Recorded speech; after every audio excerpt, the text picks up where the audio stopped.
Radio 4G FM. Escúchanos a través de radio4g.com o en nuestra app gratuita. La escóbula de la brújula. Dirige Jesús Callejo. Presenta David Sentinella.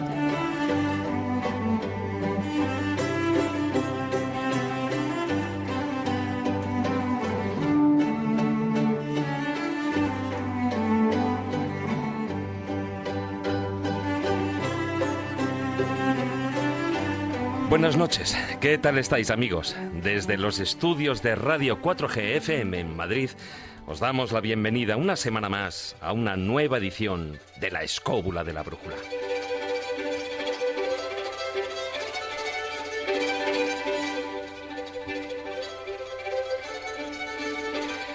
Para esta noche os tenemos preparado un viaje espectacular al sudeste asiático, allí donde una dinastía de reyes construyó una ciudad amurallada en medio de la jungla y al que dieron el nombre de Angkor, y con ella levantó un vasto complejo de titánicos templos para complacer a los dioses y glorificarse ellos mismos. El imperio Khmer casi abarcó por completo la península de Indochina. Sin embargo, poco después de alcanzar su apogeo, quedó abandonada por completo. Hoy en día, los míticos templos se hallan en el corazón de Camboya, el bello país que vamos a visitar y del que trataremos de profundizar a lo largo de todo el programa en su pasado oculto, en su exploración, en las guerras e infierno que se dieron en su territorio y, por supuesto, también en el exuberante arte y misterio que emana de la asombrosa ciudad sagrada.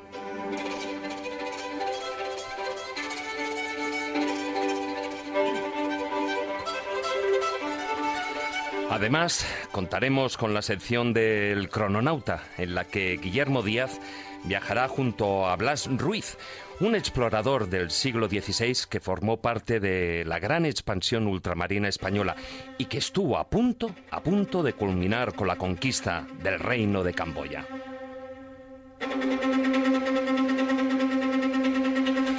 También ambientaremos el tema de esta noche con Miguel Salas y una de sus historias bífidas, cuyo protagonista marcó con terror, sangre y muerte el pasado reciente del país asiático.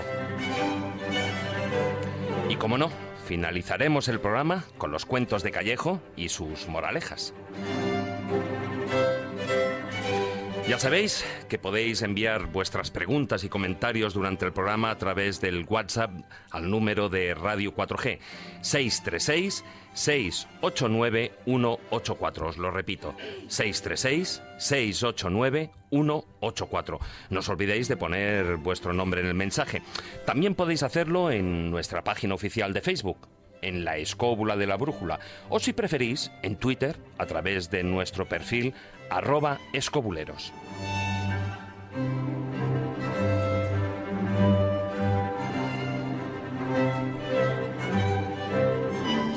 Dicho esto, nos subimos una noche más a nuestra particular escóbula voladora, dispuestos a conocer los enigmas y misterios de Camboya y a viajar por su pasado y presente. Así que, queridos escobuleros, comenzamos.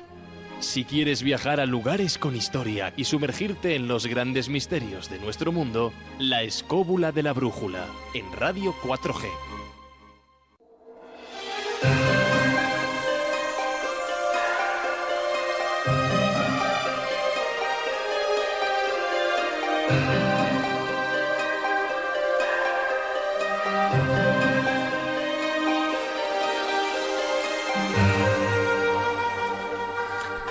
El templo hinduista de Angkor Wat es, con total seguridad, el monumento más visitado de Camboya. Formaba parte de un vasto complejo de templos y monumentos con los que contaba la ciudad sagrada de Angkor, capital del Imperio Khmer.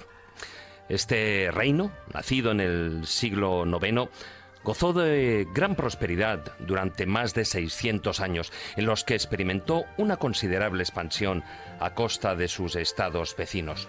A medida que el imperio aumentaba su importancia, la capital, ubicada en la llanura de Angkor, crecía hasta tener un tamaño similar al área metropolitana de Nueva York y llegó a albergar, según dicen, cerca de 500.000 de habitantes. Sin embargo, en el siglo XV, desapareció misteriosamente.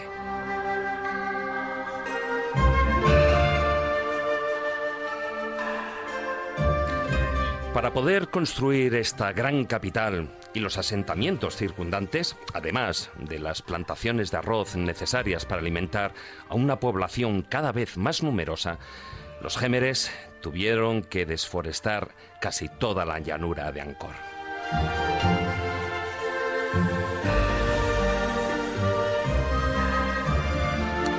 Hoy en día, Angkor Wat es uno de los grandes tesoros arquitectónicos del mundo y está considerada la mayor estructura religiosa jamás construida por el ser humano. Cada año, alrededor de 1 millón de turistas acuden desde todos los rincones del planeta para admirar su magnificencia y sus sublimes bajorrelieves que recrean pasajes mitológicos de las leyendas hindúes.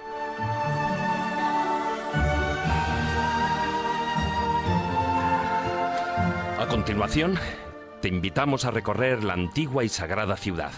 Y además, conoceremos las luces y sombras de Camboya, un país lleno de atractivos, cuyo pasado, lleno de vestigios arqueológicos, se vio manchado a finales del pasado siglo por la barbarie de una dictadura. Acompáñanos, no te arrepentirás.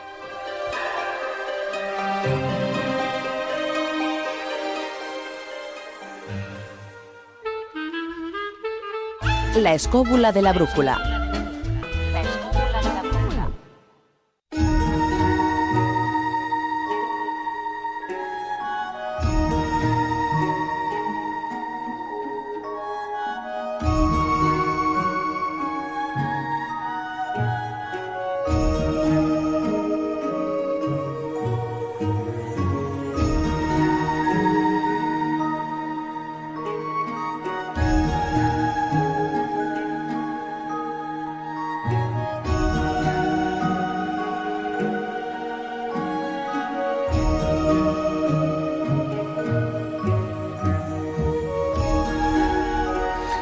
Muy buenas noches, don Jesús Callejo. ¿Qué tal, David? Muy buenas noches.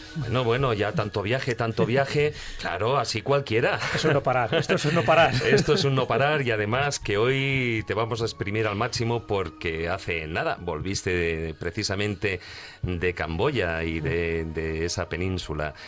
De la Conchinchina. De la Conchinchina. Sí, puedo decir Cochinchina. que está en la Conchinchina. Que mucha gente cree que no existe, que todo es una especie de mito, ¿no? O de frase hecha. Lo mismo también pasa con Babia, con las Batuecas o con Jauja. Y sin embargo, todos estos lugares existen, incluida la Conchinchina, ¿no? Que estaríamos hablando del sur de Vietnam y ese sur de Camboya. Sí, estaba enmarcado dentro de un viaje que hice, Vietnam-Camboya. Tenía muchas ganas de realizarlo, hacía tiempo, pero bueno, ya sabes, se tienen que dar las condiciones adecuadas. Y se dieron. Me apeteció muchísimo visitar Vietnam, del que ya hablaremos en su momento, y sobre todo Camboya, por lo que tú has dicho, ya no tanto por ese presente un poco nefasto, ¿no?, que ha estado rodeado de tragedias, en fin, de dictaduras. Y es una pena, porque la verdad que es un país bellísimo y sobre todo que todavía guarda ese esplendor de los templos de Angkor a los que nos referiremos.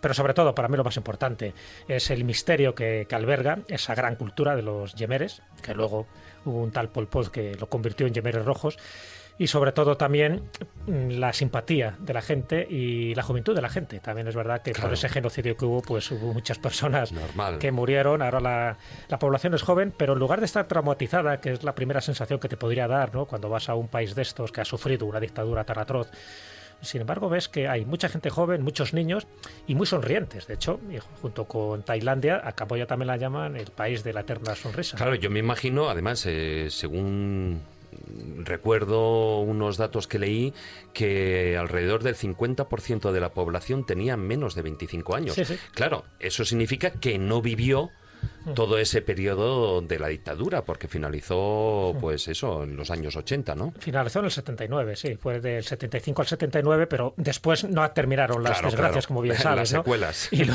Y luego comentaremos, pero bueno, esos 4 años fueron terribles porque prácticamente el 33% de la población masculina murió y un 15% de la población femenina. Al final, pues eso, un tercio, ¿no? Un tercio de una población minúscula, porque estamos hablando de 2 millones de muertos, y que ese tercio supone en proporción pues el mayor genocidio de la historia. O sea, que superó pues a Mao Zedong o superó a Stalin o a Hitler, lo cual ya es bastante decir. Entonces ya te digo, lo primero que te llama la atención, y bueno, y es verdad que yo no pude ver mucho de Camboya porque no estuve demasiados días, pero es primero la exuberancia del paisaje. Esas junglas son increíbles, ¿no? Esa parte de Indochina y esa Cochinchina específicamente, ahí te imaginas un poco a esos grandes exploradores españoles y portugueses. Siempre ha habido un portugués y un español antes que otros. Luego comentaremos, ¿no?, cómo al final reivindican esos hallazgos otras personas, en este caso franceses, y sin embargo los españoles o los ibéricos quedan un poco relegados. Y cuando llegas a Siem Reap, donde está todo ese complejo arquitectónico de Angkor, te quedas asombrado. O sea, no te puedes imaginar la belleza, el esplendor que conserva. ¿Qué cultura pudo haber hecho ese tipo de construcciones? No solo gigantescas, sino preciosas y preciosistas, ¿no? En su tallado, en su arquitectura, en su orientación astronómica, en todo, y que todavía se haya conservado, a pesar de que ya sabes que durante la guerra de Vietnam también Camboya sufrió las consecuencias de los bombardeos. Hombre, le llamaban el otro templo de Salomón. Sí, claro. A ver, incluso los primeros exploradores que llegaron allí, ya te adelanto que fueron españoles y portugueses en el siglo XVII, luego ya los franceses en el XIX, es que pensaban que esos templos los habían construido Alejandro Magno, por una parte. Claro.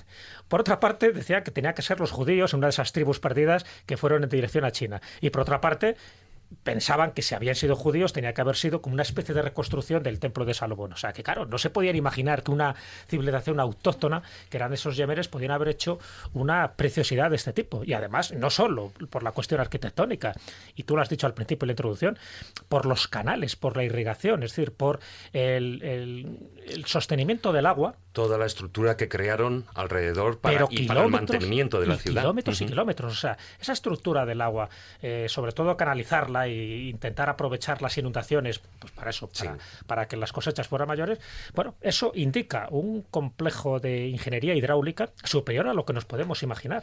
Y allí quedó. Y uno de los misterios es cómo después de haber hecho aquella maravilla, como suele pasar con otras grandes culturas y civilizaciones, luego desaparece de la noche a la mañana. Sí, de todos estos temas que ahora has esbozado así rápidamente, hablaremos a lo largo del programa. Muy buenas noches, don maese Juan Ignacio Cuesta. Muy buenas noches, David. Uy, te veo con los dientes muy largos, ¿eh? Bueno, como yo. Hombre, vamos a ver, yo tengo una historia que la contaré dentro de un rato, que me lleva a mis sueños de niño con el famoso templo de Angkor. Ahora la contaré porque es una historia interesante y la verdad es que es un lugar al que me hubiera gustado ir, como tantos otros y tal. Lo que pasa es que no ha habido oportunidad. De momento, ya verás. Bueno, de momento me ha pillado un poco lejos y tal, pero es que, claro, hay tantas cosas que ver que es tremendo. Pero hay algo que me llama la atención y es la continuidad cultural en algunos aspectos que se da entre algunos temas religiosos del famoso Imperio Jemer y cosas que pasaron aquí en España, en la península ibérica, en diferentes momentos de la historia, como luego comentaré, al existir una cueva en donde se dan características muy parecidas a las que se dan en España, o sea, las cuevas místicas, ¿no? Bueno, hoy también nos acompaña nuestro colaborador, Miguel Salas. Muy buenas noches, don Miguel. ¿Qué hay? Buenas noches a todos. Bueno, a ti lo de los dientes largos tampoco tanto, ¿no? Después de vivir también por esa zona durante un tiempo. Sí, pero lo cierto es que viví muy lejos, pero viajé muy poco. O sea, que la zona es verdad que de Indochina no la conocí, ¿no? Y por supuesto me quedé con las ganas. Quizá tenga que volver desde España, ¿no? Sí, hombre, ¿y por qué no? Igual te pillaba casi a una hora de vuelo. Sí, a nada, es cierto. Oye, siempre se habla, sobre todo tendemos, aquí en Occidente, tendemos a generalizar Oriente. Y entonces pensamos, bueno, ya no es que, por decir una manera, ¿no?, pues que todos los de la raza amarilla son iguales y tal, pero como que todos los países de esa zona pues pueden tener la misma idiosincrasia. Por ejemplo, muchos de ellos pues siempre tienen la eterna sonrisa. A mí, cuando lo has comentado, Jesús, a mí me recordaba, por ejemplo, al Tíbet, ¿no?, a la zona del Tíbet, que también es lógico, tiene una hilazón, ¿no?, porque gran parte de la zona de Camboya y tal, y por el tema, sobre todo la religión, pero todo ahí venía del gran imperio de la India, ¿no? Pero me imagino que de un lugar a otro, o sea, vosotros que conocéis así la zona, que la habéis visitado, que la habéis vivido, me imagino que no guardan relación unas personas de un país o otro, por ejemplo, Vietnam con Camboya, con Japón, Hombre, lo primero etcétera. que te llama la atención cuando visitas Vietnam y Camboya, como yo hice, es ya la estructura física de ellos. O sea, en Vietnam es de una tez blanca, evidentemente los ojos rasgados, porque tienen una procedencia china evidente, pero cuando llegas a Camboya, sin embargo, te das cuenta que la tez es cetrina, es muy parecida a la de la India. O sea, como si estuvieras ahí en un paisaje hindú. Y sin embargo, cuando estás en Vietnam es más un paisaje chino. Es decir, ya la tonalidad de la piel ya te llama la atención. Dices, coño, cómo han disminuido, ¿no?, aquí el color. Incluso fíjate que en Vietnam sí que son muy racistas en ese sentido, porque a medida que se oscurece la piel, para ellos es como de menos prestigio social. Y de ahí que vaya, bueno, pues embutido a las mujeres hasta los ojos para que no les dé el sol, para no ponerse morenas, tal. Cosa que no pasa en Camboya, porque ya tienen ese color más oscuro por naturaleza. Y en Vietnam también hay una comunidad musulmana importante. Hombre, claro, por supuesto. Pero eso también contribuye. Sí, pero ya te digo, lo primero que te da, que ves, y fíjate que es una frontera, bueno, pues, de lado a lado, o sea, que no hay que recorrer muchísimos kilómetros, y ya lo primero que te llama la atención es las cualidades étnicas que tienen esas dos grandes poblaciones, a pesar de que sabemos que están mezcladas. Es decir, que no hay vietnamitas puros, igual que tampoco hay camboyanos puros en el sentido estricto de la palabra, igual que tampoco hay españoles puros, fíjate, si empezamos a mezclar todas las razas que hemos tenido por aquí, musulmanes, visigodos, romanos, etcétera. Y luego, sí es verdad que hay una serie de hilazones. Es decir, por ejemplo, otra cosa que te llama mucho la atención, a mí me llamó, es la comida. O sea, en Vietnam para mí es una de las comidas más exquisitas que he probado en mi vida. O sea, pero es variada y riquísima. Y sin embargo, en Camboya es sota, caballo y rey. Pero lo mismo pasa también con otros países musulmanes. Yo estaba en Egipto y también es sota, caballo y rey. Me refiero a lo que es la comida típica, la tradicional. Otra cosa ya cuando vas a restaurantes de lujo y ahí te pones hasta las hay botas. peores. Y los hay peores. Por Pero ejemplo, en Vietnam ya la gastronomía es muy variada, es riquísima, y además en Vietnam hay mucha diferencia de Vietnam del norte al del centro al del sur, ¿no? De Hanoi a Saigón, por ejemplo, hay muchísimas diferencias etnoculturales de muchos tipos, ¿no? Y no solo me refiero a la religión, porque teóricamente Vietnam es un partido comunista único, donde realmente debería imperar el ateísmo, el agnosticismo, y sin embargo allí todo el mundo cree, todo el mundo es religioso, todo el mundo tiene un altar en su casa. En todos los hoteles donde yo fui había también un altar dedicado a los antepasados y por supuesto a sus dioses, y estamos hablando de un país comunista, cosa que en Camboya ahí se ve claramente más acentuado el budismo, ¿no? Y luego lo comentaremos, porque dentro de las ramas del budismo los que ellos llevan es el budismo Theravada. Bueno, hay muchas diferencias, pero esas diferencias básicas ya de la comida, la gastronomía, ¿cómo puede variar tanto? ¿Y cómo puede variar tanto la idiosincrasia racial, es decir, la étnica, que te quedas maravillado? Y luego a partir de ahí, pues Camboya es Camboya y tiene una serie de cualidades increíbles, a pesar de que yo conocí, por decirlo así, la parte más turística. Me hubiera gustado conocer, y no lo descarto, conocer la parte más profunda de Camboya, la de las selvas, en fin, huyendo un poco de la parte que es más trillada, pero claro, evidentemente si Camboya ahora está resurgiendo un poco de esa barbarie es gracias al turismo, gracias al apoyo de las ONGs, gracias al apoyo internacional, y por donde entra prácticamente todo el dinero es por Siem Reap, que es donde están los templos de Angkor. Los templos, ¿no? Si querías comentar... No, que estoy completamente de acuerdo, ¿no? La variedad étnica, pues, de toda la zona asiática es infinita, ¿no? Claro. Sí que es verdad también que hay una influencia cultural muy importante en algunos países de China, ¿no? La órbita de la cultura china, y en Vietnam, por ejemplo, sucede, ¿no? Las élites eran chinas, y eso se nota muchísimo, no solo culturalmente, sino también étnicamente, ¿no? Claro. En esa apreciación de lo blanco, eso está muy dentro de la cultura china, ¿no? Es cierto que todavía hoy en día le dan mucho valor al color de la piel, ¿no? Tienen un dicho los chinos que es una piel blanca cubre 5 defectos, ¿no? Sí. Es decir, que una mujer blanca, aunque tenga otros defectos, pues es blanca y por lo tanto hermosa, ¿no? Y todavía hoy se protege muchísimo contra el sol y demás. Entonces eso en aquellos países todavía se tiene muy en cuenta, ¿no? Bueno, pero también, ahí hay dos grandes imperios. Por una parte tenemos a China y por otro tenemos la India. Claro. Y en ambos lugares ese hecho sucede. Sí. Es verdad que dentro de las culturas asiáticas, desde aquí no lo vemos quizás, pero le dan mucha importancia al color y son en ese sentido muy racistas, ¿no? Es decir, lo son, es que es evidente, sí. O sea, que no es nada peyorativo, ellos lo tienen así, pero pasa en la India también. En la India, cuando más oscura es tu piel, menos prestigio tienes o eres de una casta distinta, ¿no?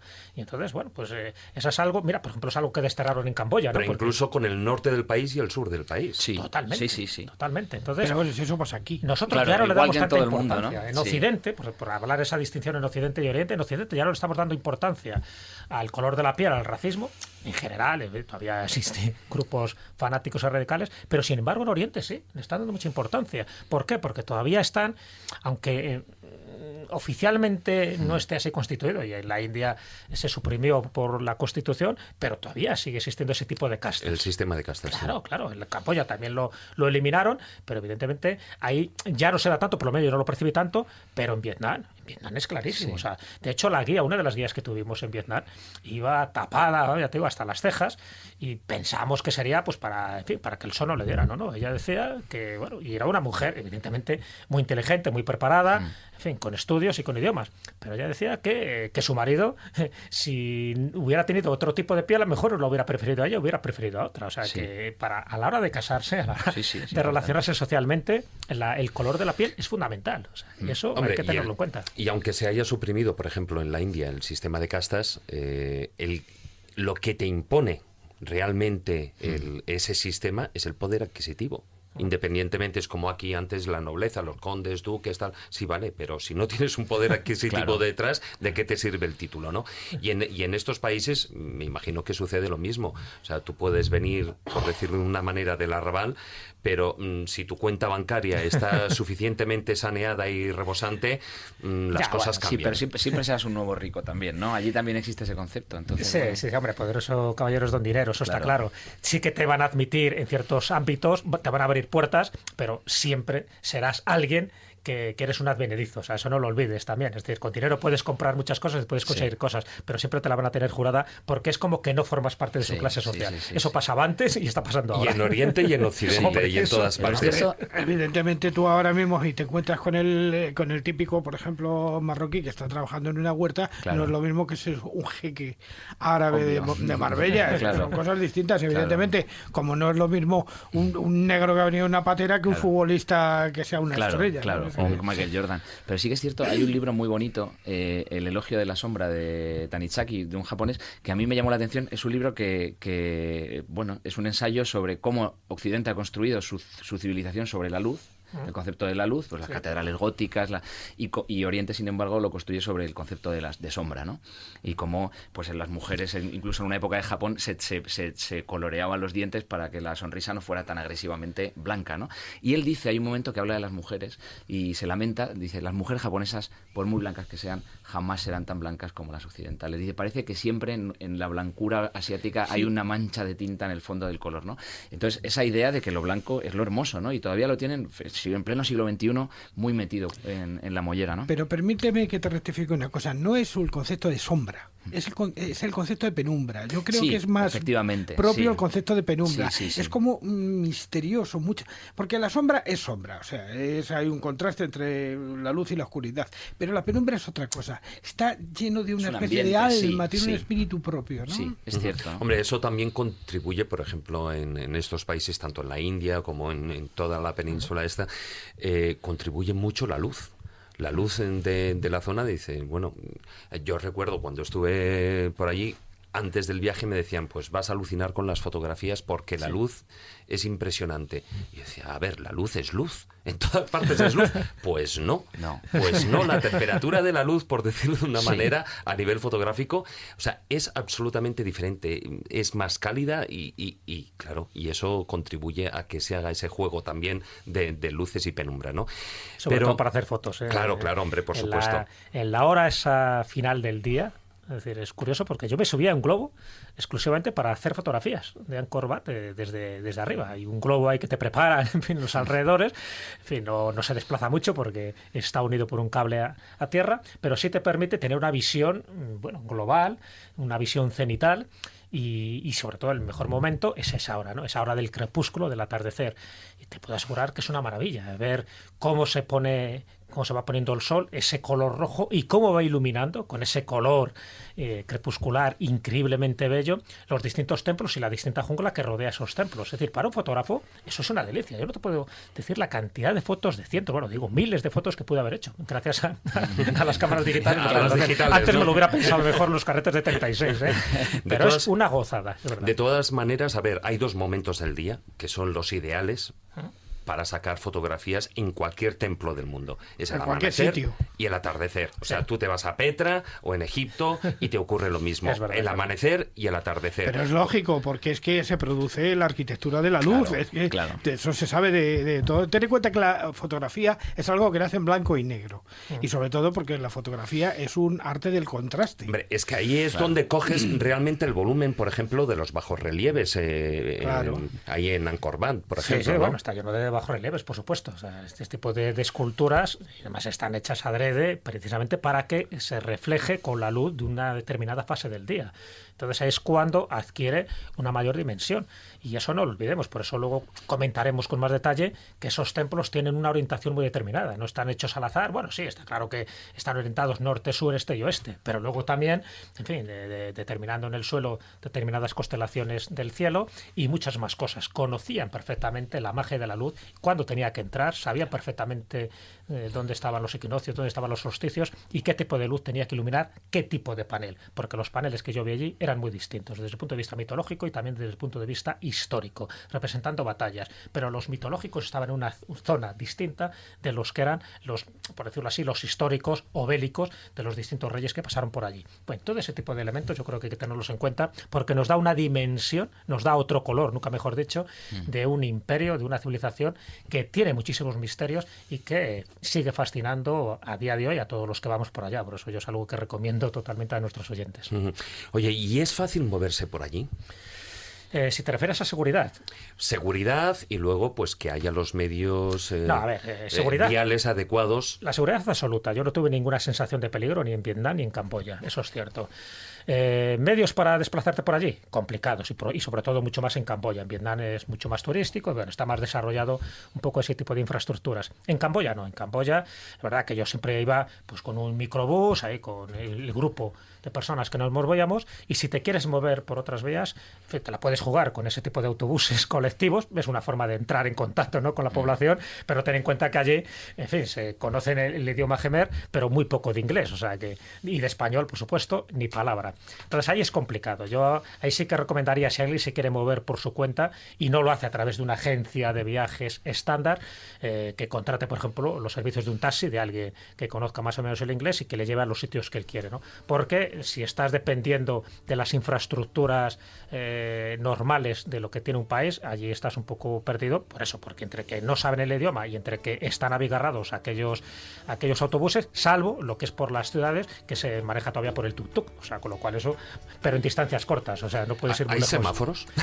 Bueno, algún semáforo sí hay, desde luego, pero ahí sí se respeta. Te iba a decir, no se respeta porque me estaba refiriendo a Vietnam. En Vietnam había semáforos y no se respetaban, pero fíjate, cada vez que había un semáforo se producía un atasco. También es verdad que en Vietnam Es que no están acostumbrados. No están acostumbrados, entonces cuando se paraba era un follón, eran motos y motos y motos. Yo nunca he visto tantas motos como en Hanoi.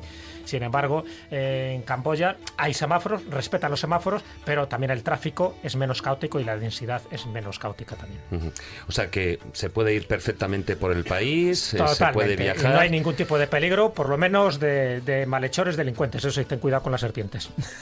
Uy, va. Ahora, teniendo en cuenta que allí también los insectos se los comen, pues tampoco tienes demasiados problemas de que te piquen. Sí, bueno, oye, comida rara que antes de dar paso ya a Carlos, que lo tenemos ahí, Ya lo tenemos ahí en esperando. el teléfono, pero a ver, cuéntame, comidas raras. Comida rara, bueno. Porque, fíjate, no se me ha pasado por alto que has hecho 2 menciones a la comida. Sí, porque ya sabes que soy comilón. Me gusta allí donde fueres, haz lo que vieres. Y una de las cosas indispensables es la comida. Es mezclarte estrechamente con la vida y también con la vida gastronómica. Evidentemente comí todo lo que se me ponía por delante y aquello que se movía. Como dice Carlos Canales, los chinos se comen todo lo que se mueve. Bueno, pues también hacen los vietnamitas y también hacen los camboyanos. Es verdad que no comí comidas demasiado extravagantes, bueno, porque ya el comer algún que otro insecto ya no tiene demasiada importancia. Pero sí me di te iba a decir un baño, pero no es un baño. Es un masaje de pies con pececitos. Con pececitos. O sea, metí los pies Sí. y no veas qué sensación más curiosa. Bueno, eso ya ha llegado aquí a España. Sí, ha perfectamente. llegado totalmente, pero bueno, yo Hasta lo en hice los centros en su comerciales. lugar. Y el meter allí los pies, estar ahí el tiempo que quisieras y ver cómo te depilaban con estos mordisquitos que te hacían los pececitos, para mí fue una experiencia mucho más gustosa que los distintos platos exóticos, vamos a llamar, que comí en la comida de Camboya, que ya te digo que no me pareció nada del otro mundo. Sí, pero no sueltas prenda. A ver, ¿qué bichos comiste? No, hombre, bueno, No, bichos tampoco comí demasiado, es decir, comí alguno, pero que son los clásicos saltamontes. O sea, no los que cuando uno va andando se le cuelan por la boca, no. Y tampoco, sé que en algunos sitios lo hace, pero dice que también se come mucho perro y tal. Allí no vi comida de perro para nada, ni siquiera tampoco en Vietnam, ¿no? O sea, que posiblemente en algunos sitios lo ya hagan. te la daban cocina. Por eso. Entonces, he comido cosas más exóticas en algunos lugares de Sudamérica donde he estado que en Camboya, precisamente. O sea, por eso digo que la gastronomía... Las hormigas, por ejemplo. Las hormigas, por ejemplo. Sí, pero las hormigas es que saben como a pan crujientito, o sea, que tampoco tiene demasiada cosa. Son proteínas puras y duras. Y en caso de necesidad, hombre, que te comes tú las hormigas, las avispas o las arañas. Y todas ellas son bastante nutritivas, sobre todo si están rebozadas y fritas. Sí, bueno, yo creo que quien no está de acuerdo con lo que estás diciendo y que prefiere un buen buffet es don Carlos Canales. Carlos, muy buenas noches.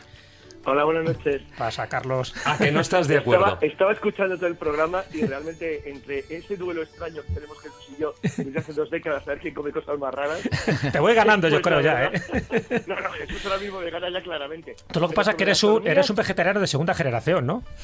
De cuarta, tío. Ya de cuarta. Pasa por la vaca y por más sitios, ¿no? No, pero en serio, lo de las hormigas merece un debate largo, porque las hormigas yo las he tomado en paté, pero también hay unas que se toman en África del Sudeste, que tiene una especie de como tanquecito, como si fuera miel detrás, que las chupan como si fuera un caramelito y luego las tiran.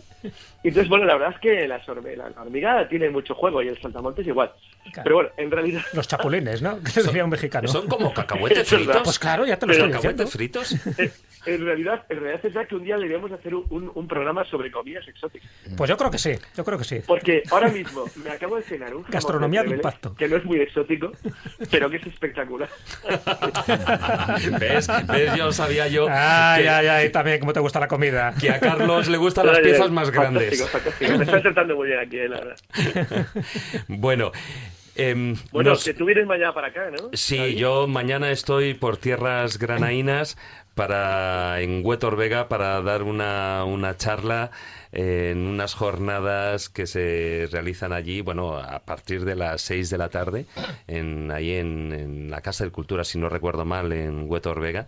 Cuenta, porque aquí es ya conocida tu ponencia, en serio. Es una broma. Y sobre todo, estamos muy sorprendidos de qué vas a hablar, que es una cosa realmente curiosa.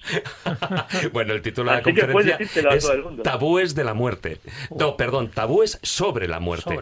Sobre la muerte. Y además, bueno, pues como las jornadas pues tienen un tinte un tanto negro, pues vamos a tintar un poquitín el tema, ¿no? Porque es Enigmas de la Crónica Negra, es el título de estas jornadas que son el sábado por la tarde.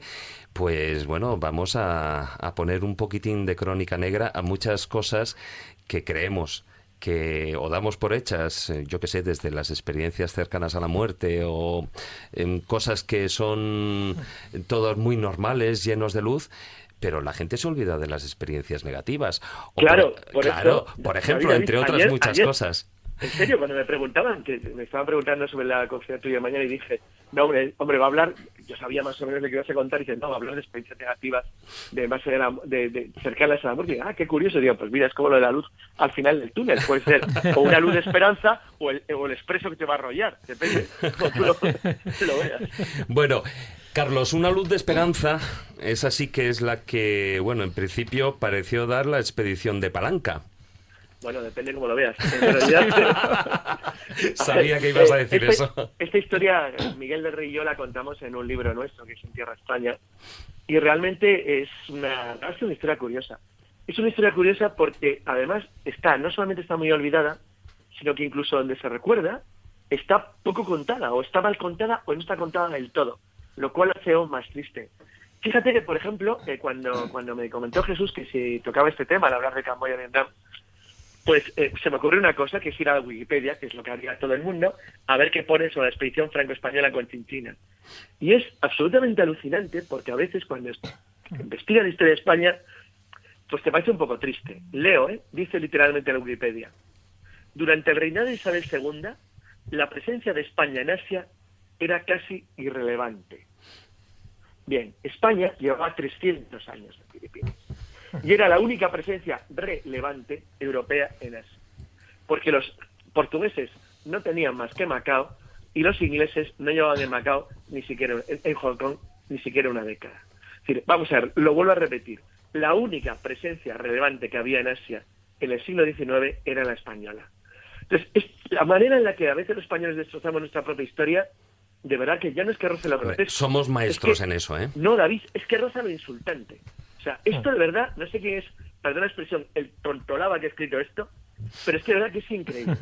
Y todavía en esos manuales se sigue diciendo que la primera descripción de los templos de Angkor lo hace un francés, ¿no? Pero, en el favor, siglo XIX, cuando ya estaban los franciscanos pues españoles claro, y portugueses allí. Es que es absolutamente increíble. Entonces, es todo igual. Entonces, en el caso de la de Conchinchina, que es verdad que fue una expedición menor desde el punto de vista de la entidad y el volumen que tuvo, ahora ponemos en contexto lo que ocurrió, fue una expedición que hubiera sido pura y simplemente imposible para Francia llevar adelante, por la sencilla razón que Francia no tenía ningún puesto en Oriente en 1857-58 y España tenía un archipiélago entero.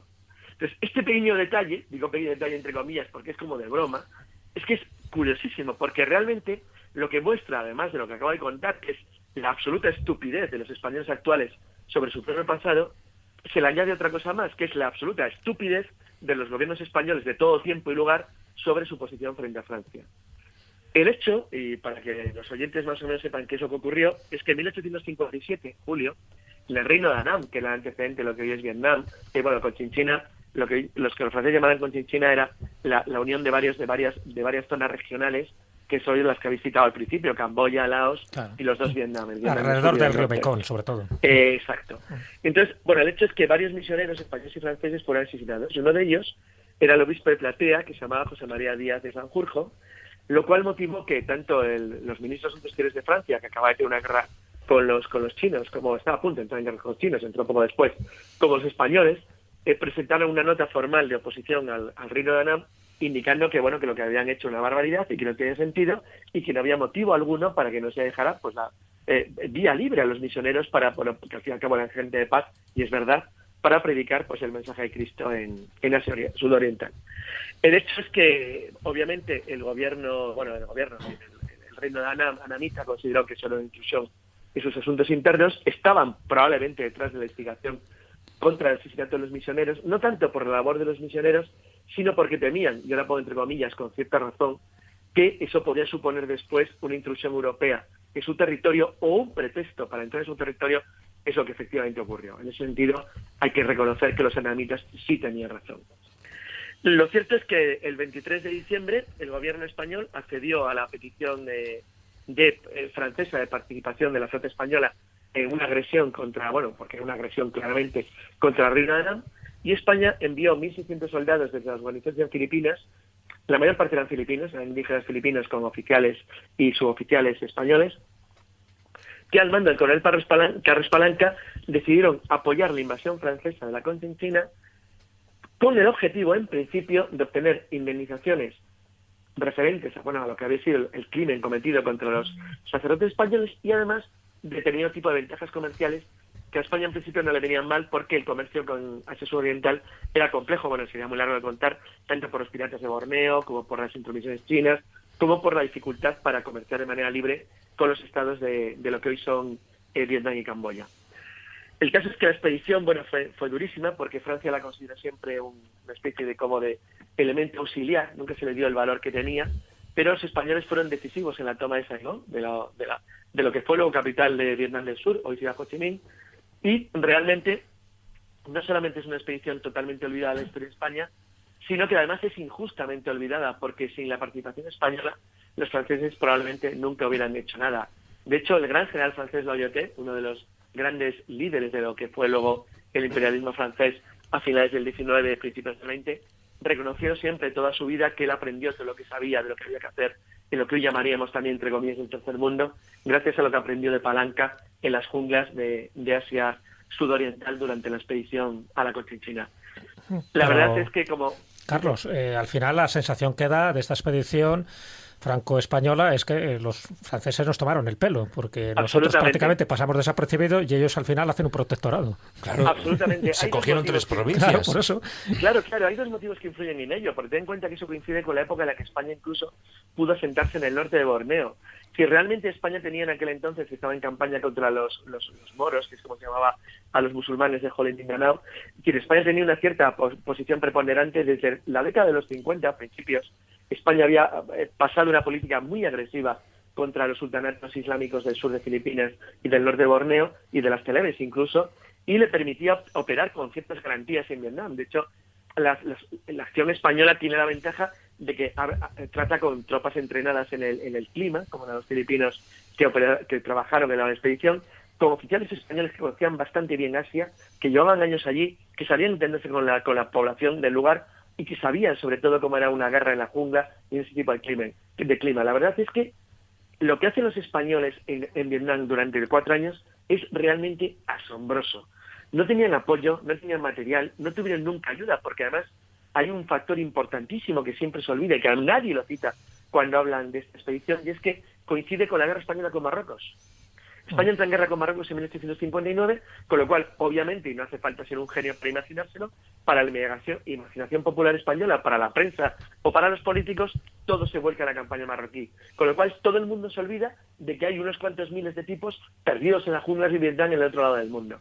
Realmente, lo que hace el grupito de Palanca, que acabaron, de verdad que nosotros en Tierra Extraña, en el Tierra Extraña, hacemos una especie como de visión incluso de lo que ocurrió con la propia gente que ve allí, porque es realmente asombroso.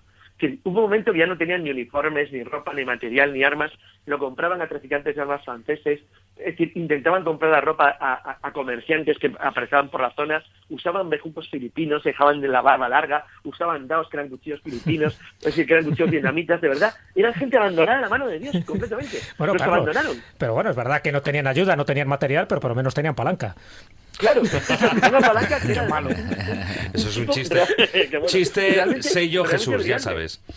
Que no tenía nada de lo hicieron muy bien, y como ha dicho Jesús, por razones políticas, entre otras cosas que España estaba en otros líos al otro lado del mundo, en concreto en Marruecos, pues lo dejaron abandonados, y realmente España no solamente no tuvo ninguna ventaja, sino que, como bien has dicho, Francia, al cabo de unos pocos años, creó todo un protectorado en el reino de Annam, se apoderó de la Conchinchina y acabó dominando Vietnam, Laos y Camboya, para su infausta desgracia, hasta el siglo XX. ¿Se podría decir, Carlos, como una especie de titular periodístico, que los españoles fuimos los primeros en la Conchinchina y los últimos de Filipinas? Pues la verdad es que sí, es cierto, es verdad. No podemos decir que fuimos los últimos en Asia, porque a Portugal le correspondió el mérito de ser los primeros y de ser los últimos. Tal vez porque los chinos son gente inteligente que juegan a largo plazo y no a corto, pero es verdad, el detalle chino de permitir que Macao fuera la última colonia europea en irse de Asia, cuando sabían perfectamente que había sido la primera, la verdad es que es un detalle bonito. Pero es verdad que entre medias, quienes de verdad ejercieron un poder fuerte sobre esas, y sé que luego en el programa vais a hablar también con otros amigos nuestros y colaboradores de otras expediciones y otras acciones españolas, tanto en Vietnam como en Camboya, pero de verdad que la presencia española en Asia Sudoriental está totalmente olvidada. Y yo no quería acabar sin un pequeño detalle que sé que tú, Jesús, conoces, que es la participación española en la guerra de Vietnam, en la última. Sí. En la última, que es un pequeño detallito que Miguel Lerrit y yo también de nuevo tocamos en otro libro, en Arrozales Sangrientos, y que si la primera es desconocida, pues la segunda también. Si nosotros abrimos el libro con una carta que le escribe Franco al presidente de Estados Unidos, a Johnson, cuando Johnson intenta aplicar los tratados que existían de colaboración en el mundo occidental para que España se sumara, como buen país dirigido por un dictador, como era Franco, en la campaña contra el comunismo en Asia. Franco, que podía ser cualquier cosa, pero era una idiota, lo que le escribió en la carta, y la carta real, la carta que nosotros ponemos, es que le dice Juan Pablo a Johnson que la guerra iba a perder. Bueno, le dijo claramente que la guerra de Vietnam se iba a perder. Pero tampoco le podía decir que no a los Estados Unidos de manera frontal, con lo cual llegó una especie como de acuerdo intermedio. Ese acuerdo intermedio pasaba por prestar algún tipo de ayuda simbólica que demostrara que España sí estaba aliada con Estados Unidos y dispuesta a combatir el comunismo, pero es que implicase a fondo. Y lo que hizo fue mandar una misión médica que durante unos años, de 69 a 71, estuvo destinada en el delta del Mekong.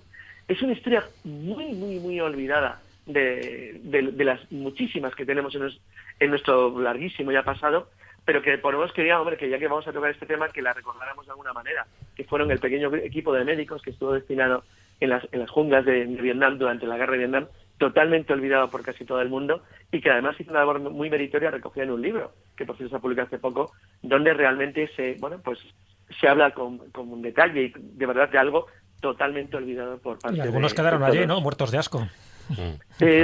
Nosotros siempre nos suele ocurrir, aunque no fue tan grave porque afortunadamente hablábamos de un tiempo más moderno. Los que sí que se acabaron muertos de fueron los de Palanca, porque los de Palanca era una situación de estas como de broma. Tú te ibas muriendo, se iban muriendo, pero nunca lo reemplazaban. Entonces iban muriéndose, y nunca lo reemplazaban, nunca les daban material, nunca les daban armas, nunca les daban ropa, nunca les daban salario, nunca les daban nada. Y al final, cuando los sacaran a los pobres que quedaban de las junglas de Vietnam, pues eran 4 desarrapados barbudos que no sabían ni de dónde venían.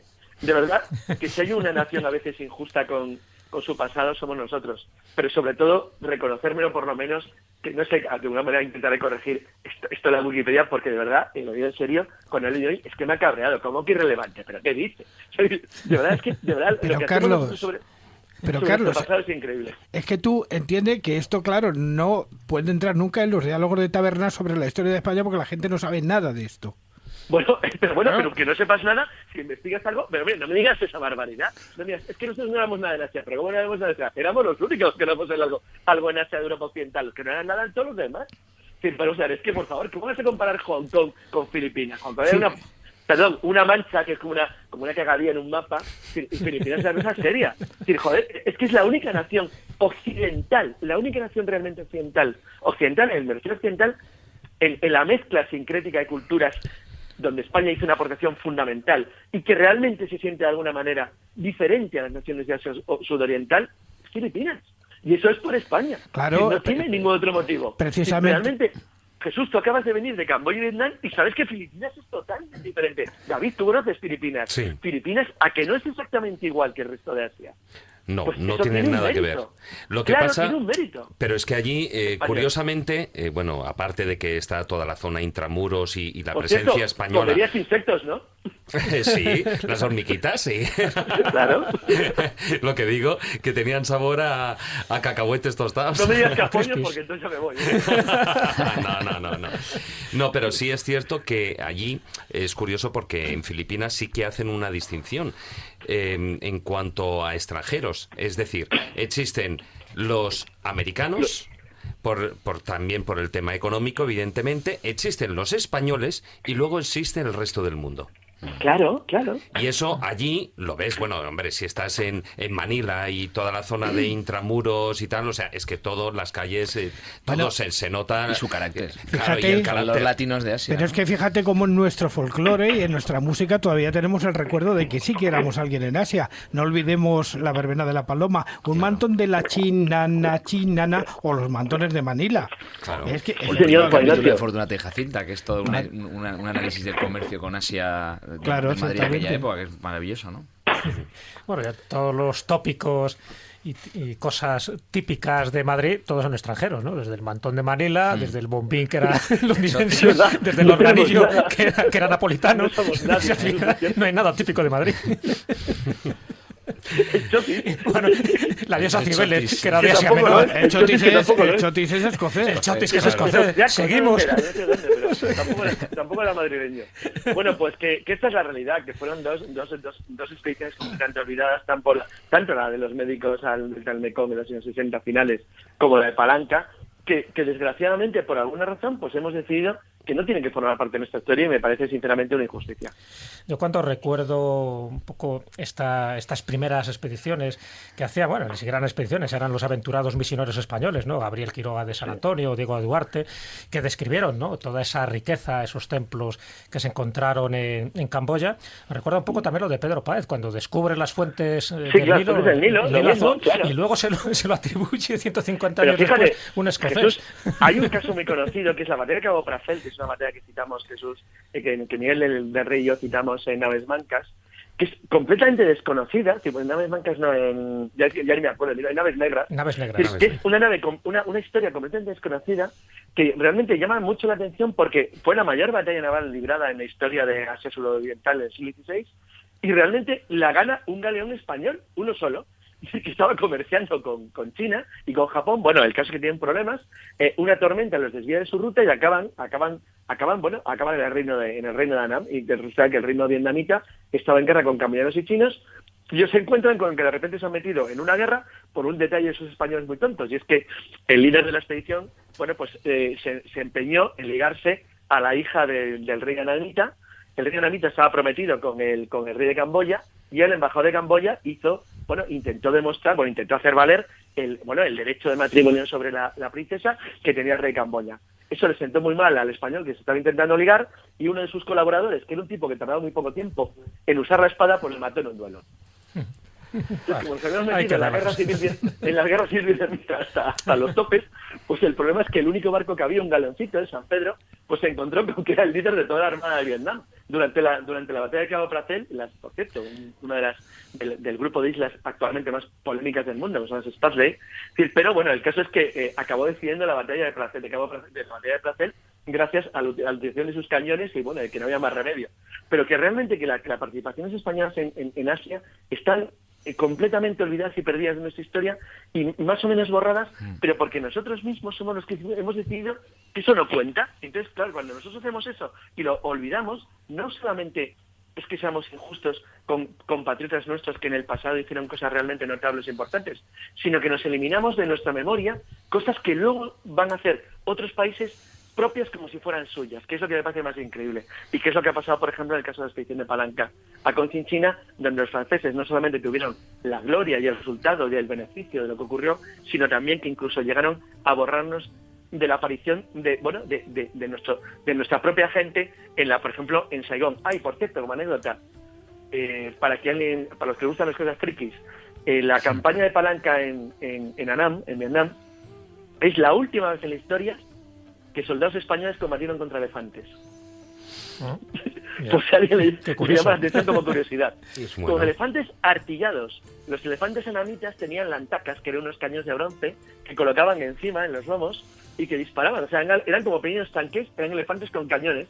Entonces, la última vez que se enfrentan en un combate abierto contra tropas españolas es contra las tropas de Palanca, cerca de Saigón.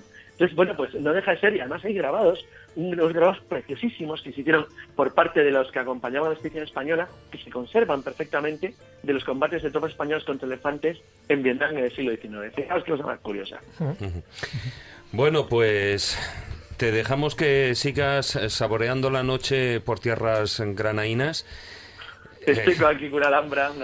Que dan buenas tapas ahí, dan buenas tapas. Bueno, mañana todavía estarás tapón, por allí. Me hace gracia la palabra tapón. Yo digo la palabra tapón. Del tapón, para ¿no? llamar a la tapa, que me parece muy divertida. Hombre, es que en Granada, perdona, pero son tapones. O sea, te tomas 2 cervezas y has cenado. O sea, no, es que cenas. Con 2 cervezas cenas, te lo digo en serio. Sí, no, tierra maravillosa, por Dios. Sí, me vas a contar, que estoy disfrutándola. Bueno, ¿mañana estás allí todavía? Me voy a eso de las 12, pero por eso nos vamos a cruzar. Lo estoy hablando de la posibilidad de quedarme, pero no puedo. Pero bueno, veremos. Tú te lo pierdes. Sí que me lo pierdo, porque llevo aquí 2 días estupendos. Bueno, Carlos. Bueno, voy a seguir escuchándoos. Buenas noches. Un abrazo muy fuerte. Venga, Carlos, hasta luego.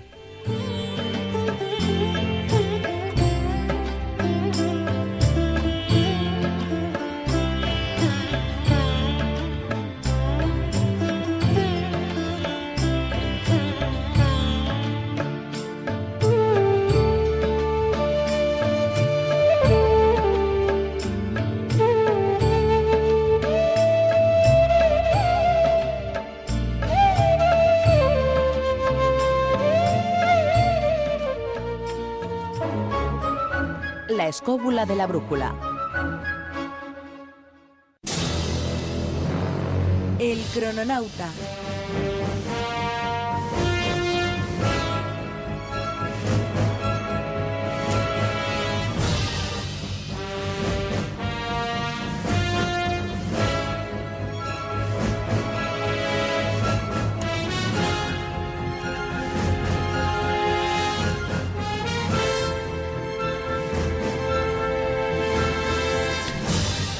Bueno, muy buenas noches, caballero.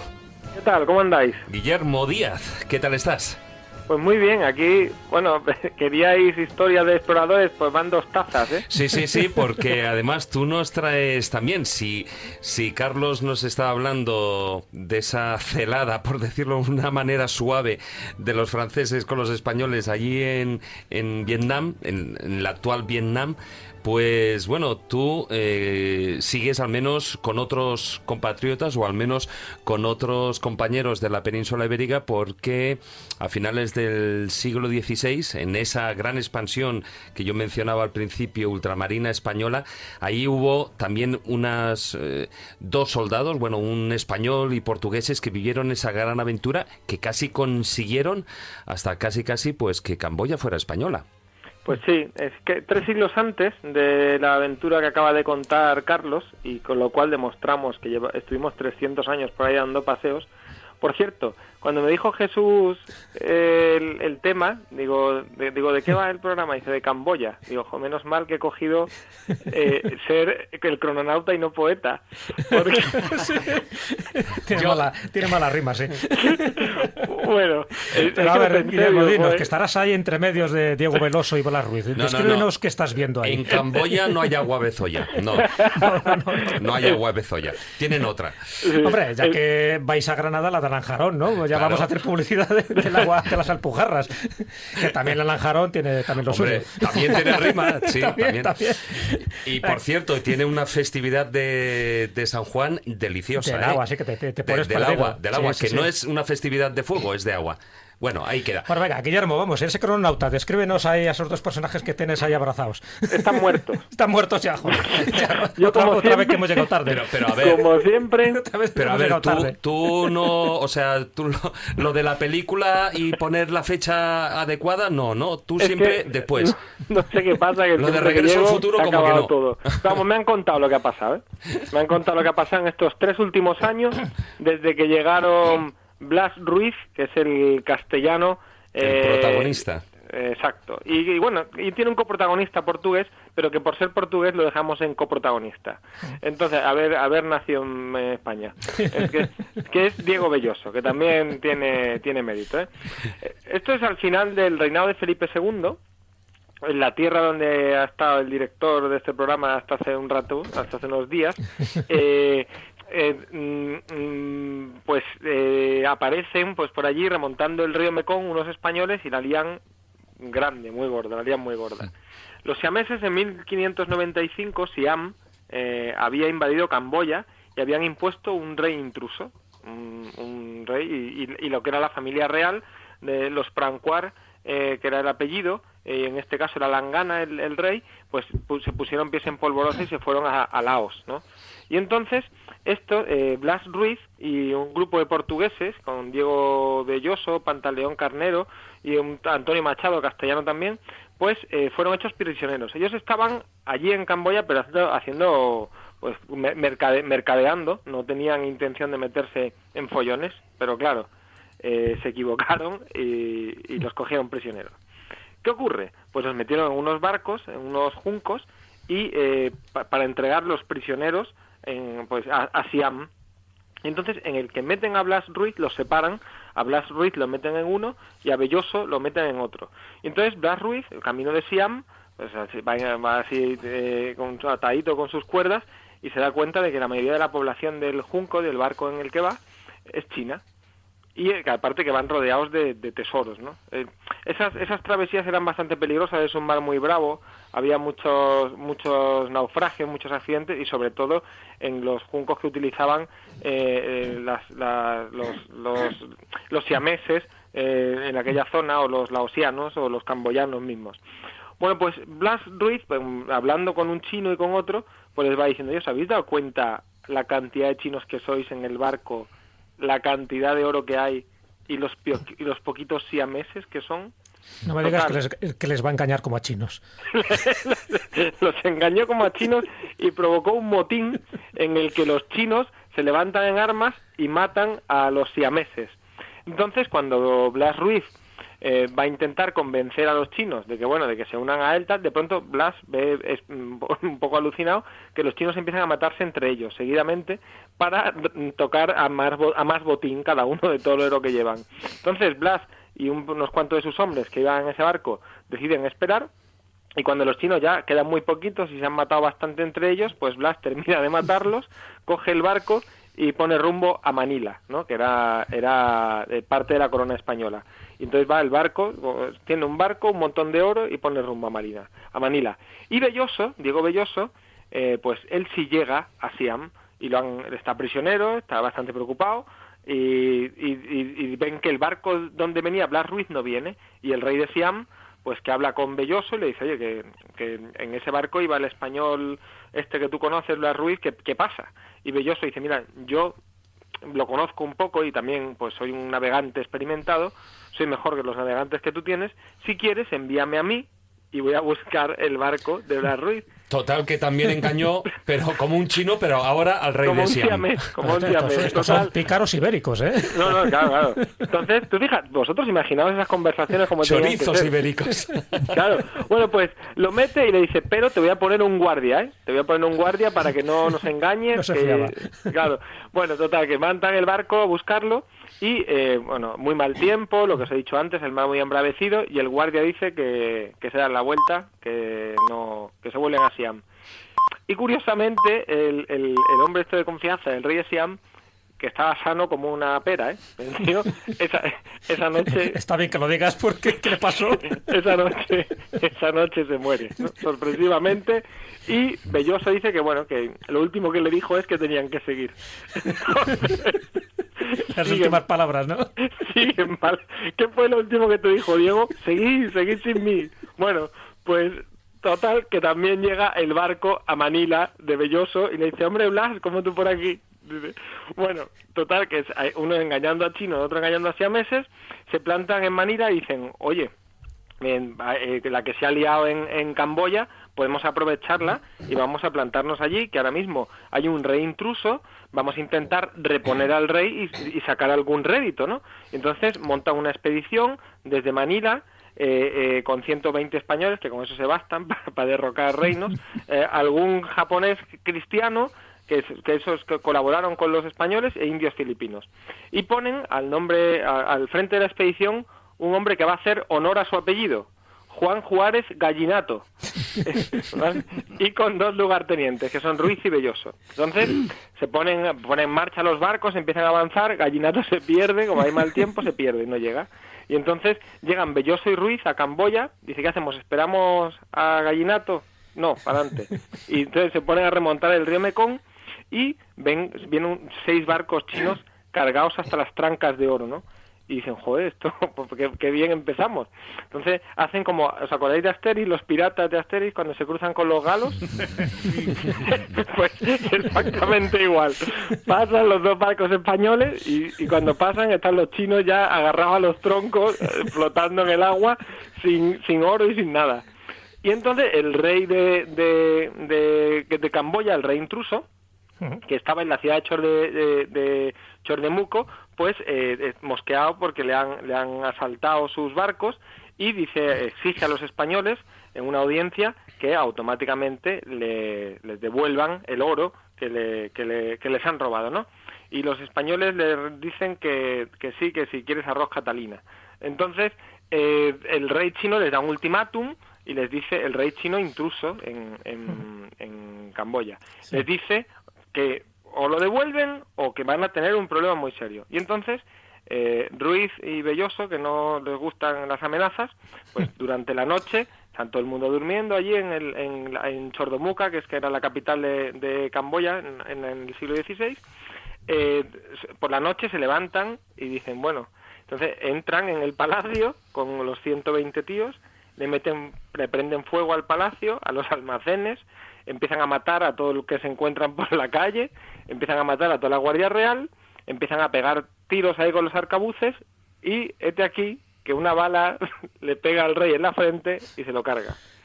Total, los españoles se han cargado, pues la mayoría de las tropas eran españolas, quitando el grupito pequeño de Belloso, se han cargado al rey. Entonces, bien, perfecto, lo celebran, hemos matado al rey. Y dicen, ¿qué hacemos? Vámonos a Laos a buscar al rey legítimo. Y allá que se van, de Chordemuco, se van con sus buques a buscar al rey legítimo que esperaba en Laos. Cuando llegan a Laos, como las comunicaciones en aquella época no eran perfectas, resulta que, llega Gallinato, Y Gallinato ve la que han liado, dice, uy, la que han liado, se da la vuelta y se va, ¿vale? Bueno, pues... Total, antes se perdió y ahora se va, o sea, tampoco claro, hizo gran cosa, ¿no? El Gallinato, desde luego... De todas formas, sabiendo el pronto que tenía Ruiz y Belloso, no me extraña. Imagínate, pues imaginaos. Bueno, pues se plantan en Laos, y resulta que cuando llegan a Laos, que se ha muerto el rey legítimo.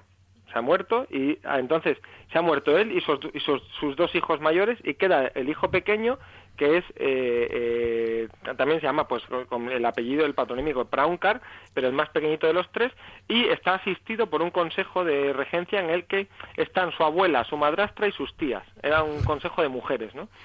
Que era una cosa muy curiosa de Camboya, que no sé si lo has visto, Jesús, que en algunos aspectos son bastante matriarcales. Sí, es verdad. Incluso hoy todavía, ¿no? De hecho, en todos los templos de Angkor hay uno solo hecho por mujeres, la ciudadela de las mujeres, o sea que tenían un protagonismo más importante de lo que pensamos. Sí, aquí yo lo que he estado viendo, desde luego. Y entonces, bueno, pues Belloso y Ruiz se reúnen con el rey legítimo, que en realidad es un niñato, un mocoso, y entonces hablan con la abuela, la madrastra y las tías y las convencen. Oye, vamos que os reponemos la corona de Camboya. Y entonces emprenden un viaje con la familia real, y bueno, cuando llegan allí a Camboya, pues una fiesta, los partidarios les están esperando, y les quedan, como se han cargado al rey intruso, que habían puesto los invasores, lo que habían impuesto los chinos junto a los siameses, pues es fácil. Estaba todo muy deshecho, no había un líder claro, e imponen a Prauncar Jr., ¿no? Y estando bajo la regencia de su madre. Y entonces los nombran grandes chofas, que es un título pues que los hacen gobernadores de una provincia cada una. Ruiz gobierna una provincia y Belloso otra. Pero empiezan las intrigas. Empiezan los malayos, porque aquella zona es un cruce de etnias y de intereses brutales, lo que es la Conchinchina. Entonces empiezan una serie de intrigas, que estos españoles, estos extranjeros tienen mucho poder, que aquí están mandando y se lo están pasando en grande, que las riquezas las mandan muchas para Manila, otras se la quedan ellos, y empiezan las intrigas, ¿no? Entonces, ¿qué ocurre? Que el rey era un tipo bastante pusilánime y se había abandonado a la embriaguez y al vicio, y dejaba todo en manos de las mujeres, que celosas de los españoles pues ya empiezan a maniobrar. ¿Qué ocurre? Que ya creo que en esta historia ha quedado claro que ni Ruiz ni Belloso eran tontos. Y entonces se dan cuenta. Hombre, si encima ven al rey que se abandona la molicie, pues imagínate ya lo que les faltaba. Claro. Entonces, estos, los japoneses, que también tienen intereses comunes con los españoles, sobre todo crematísticos, eran pocos en números, pero eran soldados muy eficientes. ¿Qué ocurre? Blas Ruiz se alía con los japoneses y empiezan una serie de forcejeos y pequeños ataques. En uno de estos ataques matan a un fraile español y algunos soldados españoles a los que tenían especial cariño, ¿no? Y entonces entran a sangre y fuego otra vez. La venganza de Blas Ruiz y Belloso es impresionante. Matan al líder de los malayos, que se llamaba Ocuña Chu. Matan a Cancona y al jefe, que era el jefe de los chinos mandarines. A todos los nobles, los pasan a sangre y fuego. O sea, entran en la capital y matan a todo el mundo. O sea, descabezan todas las conspiraciones posibles que hubieran, pero se centran en los líderes, lo cual no acaban con la oficialidad del ejército ni con las fuerzas, y yo creo que es un error. Ni con los malayos. Claro, exacto, has dado la clave, David. ¿Qué ocurre? Tras la batalla han quedado tocaos y piden refuerzos a Manila. Gallinato, que ha llegado a Manila, ha dicho, no os metáis, que la que está liando Ruiz y Belloso allí, que no os vayáis a meter. Intenta que el gobernador de Manila no autorice la expedición. Y dice que no la va a autorizar, pero que quien quiera ir, que vaya. Y un cura, un fraile, Fray Alonso Jiménez, dice que él va. Y se planta con refuerzos allí y se le empieza a sumar gente. Un contingente grande, aunque pierden bastantes en el viaje, por lo que os he dicho antes, que eran unas aguas muy bravas, pero es cierto que se produce una especie de efecto llamada ante las posibilidades, que empieza a correrse la voz de que en Camboya hay muchísimas posibilidades de hacer cosas muy interesantes ya no solo para la corona española, sino para el dinero que se puede ganar y los bienes que se pueden conseguir allí.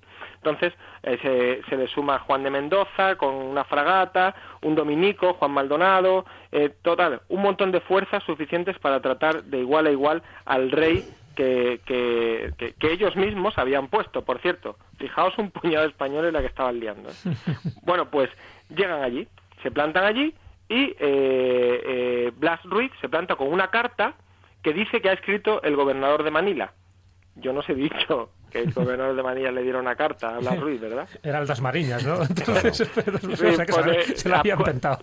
Aparte, curiosamente, esa carta del gobernador de Manila beneficia mucho a Blas Ruiz. Entonces, y en la carta dice que Blas Ruiz, que le cae muy bien, que es un tío magnífico, que es muy guapo y que merece ser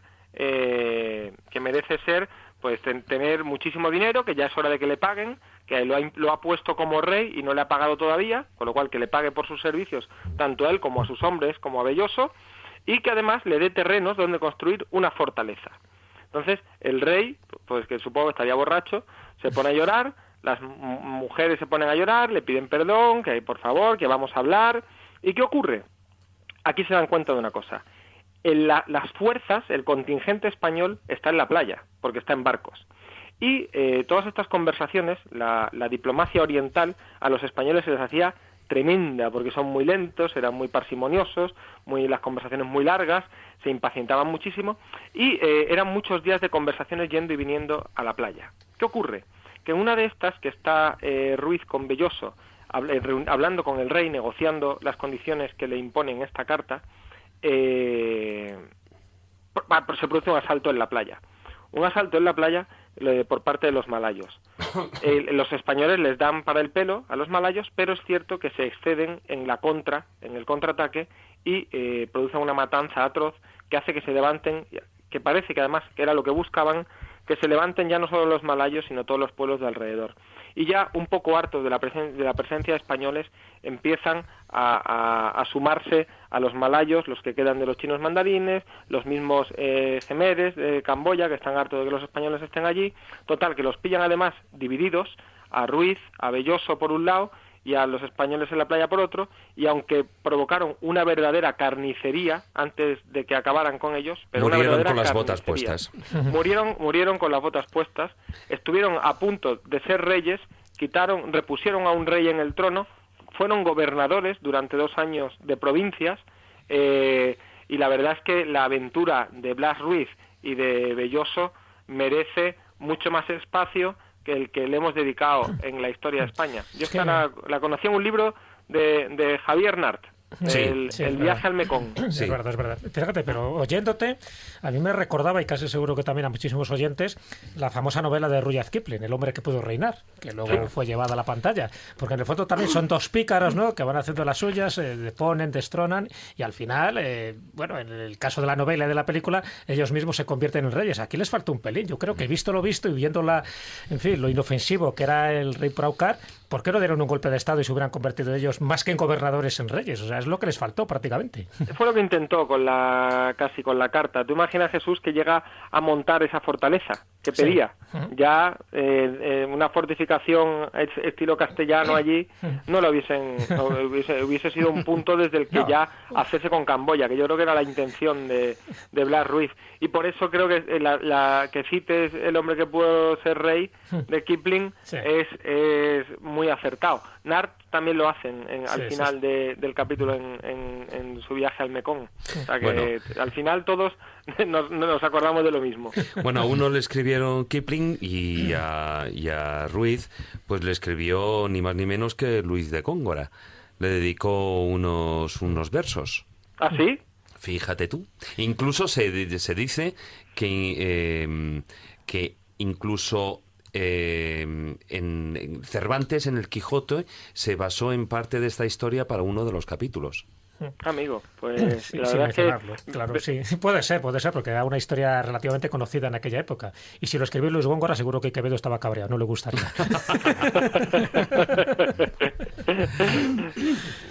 Bueno, Guillermo, la verdad que caballero, interesantísima la historia. Oye, sí, está bien, estamos reivindicando también en estos programas, tenemos que aprovechar y hablar de aquellos de los que no se acuerda nadie, Sí. y que es justicia que sepamos, y que ahora que se ponen en tela de juicio algunas cosas, que sepamos a dónde hemos llegado, qué hemos hecho y joder, de lo que somos capaces cuando remamos todos en una misma dirección. Sí, y tú estás remando en la misma dirección que Carlos. Se nota. Claro.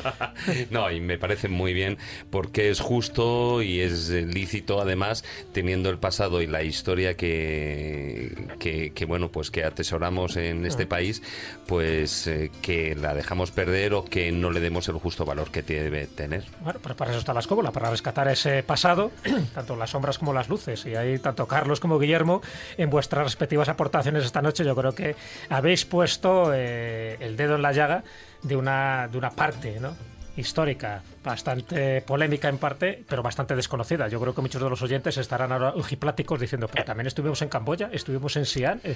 Pues claro. Y además en Camboya queda una prueba, ya no solo en escrito, sino que se les hizo un monumento a Lo tienen. Sí, lo tienen. Tienen el monumento, aparte, pagado por los nativos, ¿eh? No es un monumento... Sí, como están esperando a los españoles que lo paguen, lo tienen claro. De todas maneras, lo de los españoles es que es muy sintomático. Fijaros, por ejemplo, en un detalle que se está produciendo en este momento, digamos, en el ámbito cultural occidental.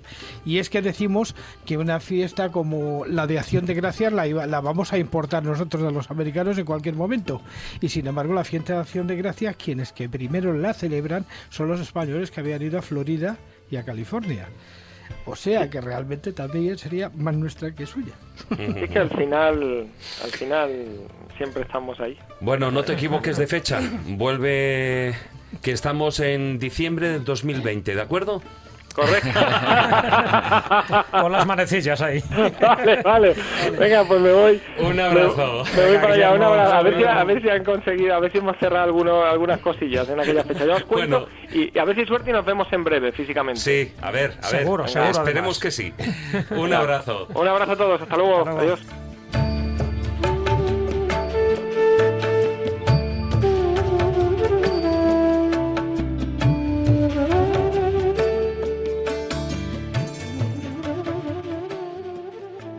Historia, leyendas, misterio, lugares mágicos.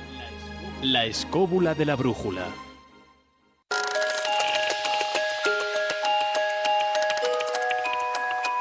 Historias bífidas.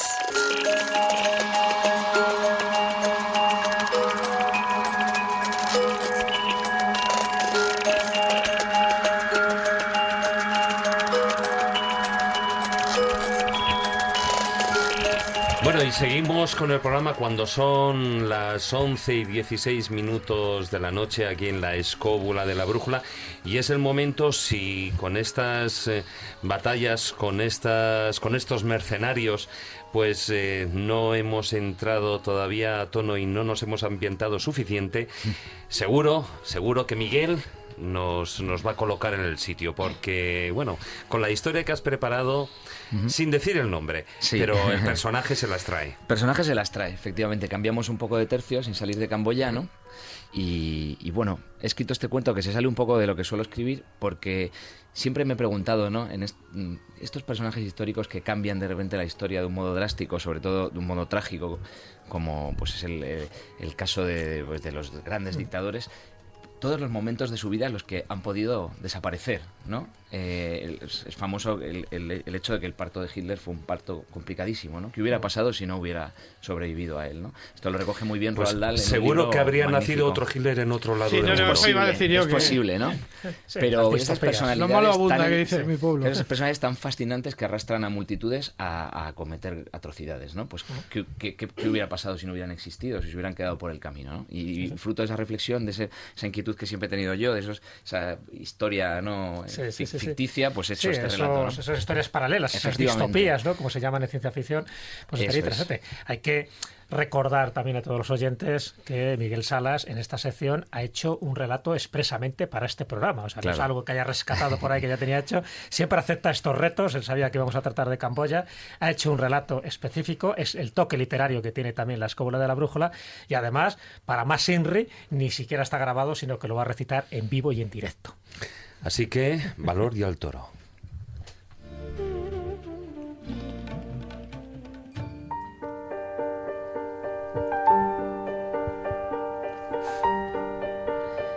Es 3 de noviembre de 1951. Un hombre de 26 años, estudiante de literatura francesa, abre el portal de su casa, que comparte con su hermano y otros muchachos de su edad. Se echa a caminar despacio, inmerso en sus pensamientos. Apenas presta atención al entorno, que no se parece en nada a los serenos campos de su Camboya natal. No le gusta la ciudad, se siente incómodo allí. París, la urbe de la luz negra, la capital del país que oprime a sus compatriotas en connivencia con un rey títere y su corrupta corte que él conoce bien. Ha sido educado en ella, preparado para sus intrigas y sabe del enemigo, los burócratas, los indolentes nobles, los sacerdotes budistas que un día consideró sus hermanos.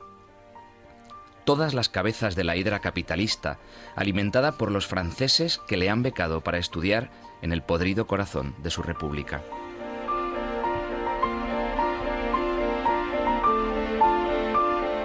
El joven, fuego incontrolable, se dirige a una reunión con otros correligionarios, hombres de su misma raza e ideología. Confía en ellos más que en su familia, y juntos sueñan con liberar su patria de la garra francesa y oponerse a las ansias expansionistas de los revolucionarios de los países vecinos. Recuerda el escándalo que provocó al retirar su apoyo a Ho Chi Minh y al Partido Comunista de Indochina. El amor por la revolución les une a los vietnamitas, pero les separa la sangre. Ellos son jemeres, y siglos atrás gobernaron el imperio más orgulloso del sudeste asiático. Jemeres, pero de una nueva estirpe, jemeres comunistas, jemeres rojos.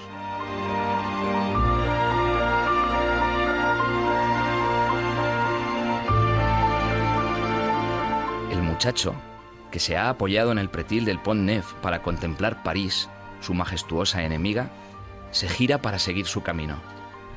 ¡Cuidado, chaval!, grita un repartidor de leche desde la cabina de su camioneta y le avisa justo a tiempo para que él dé un salto atrás y salve el pellejo. Salod Sar, así se llama el joven, sonríe confiado en lugar de asustarse. No teme a la muerte.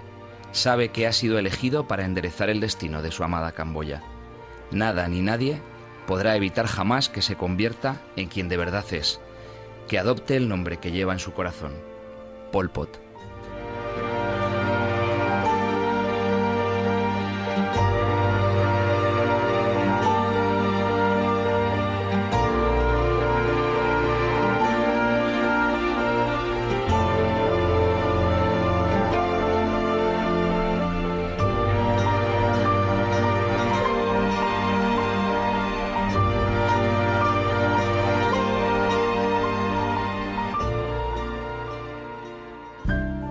La escóbula de la brújula. Dirige Jesús Callejo. Presenta David Sentinella.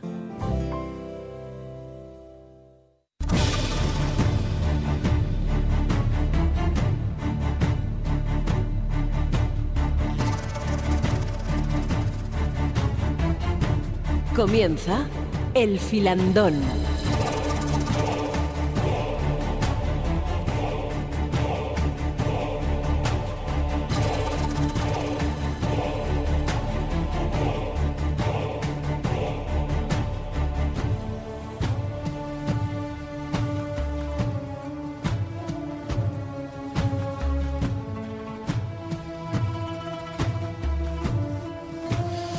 Pues empezamos el filandón haciendo mención a ese personaje, a ese genocida Pol Pot, del que hacía mención Miguel.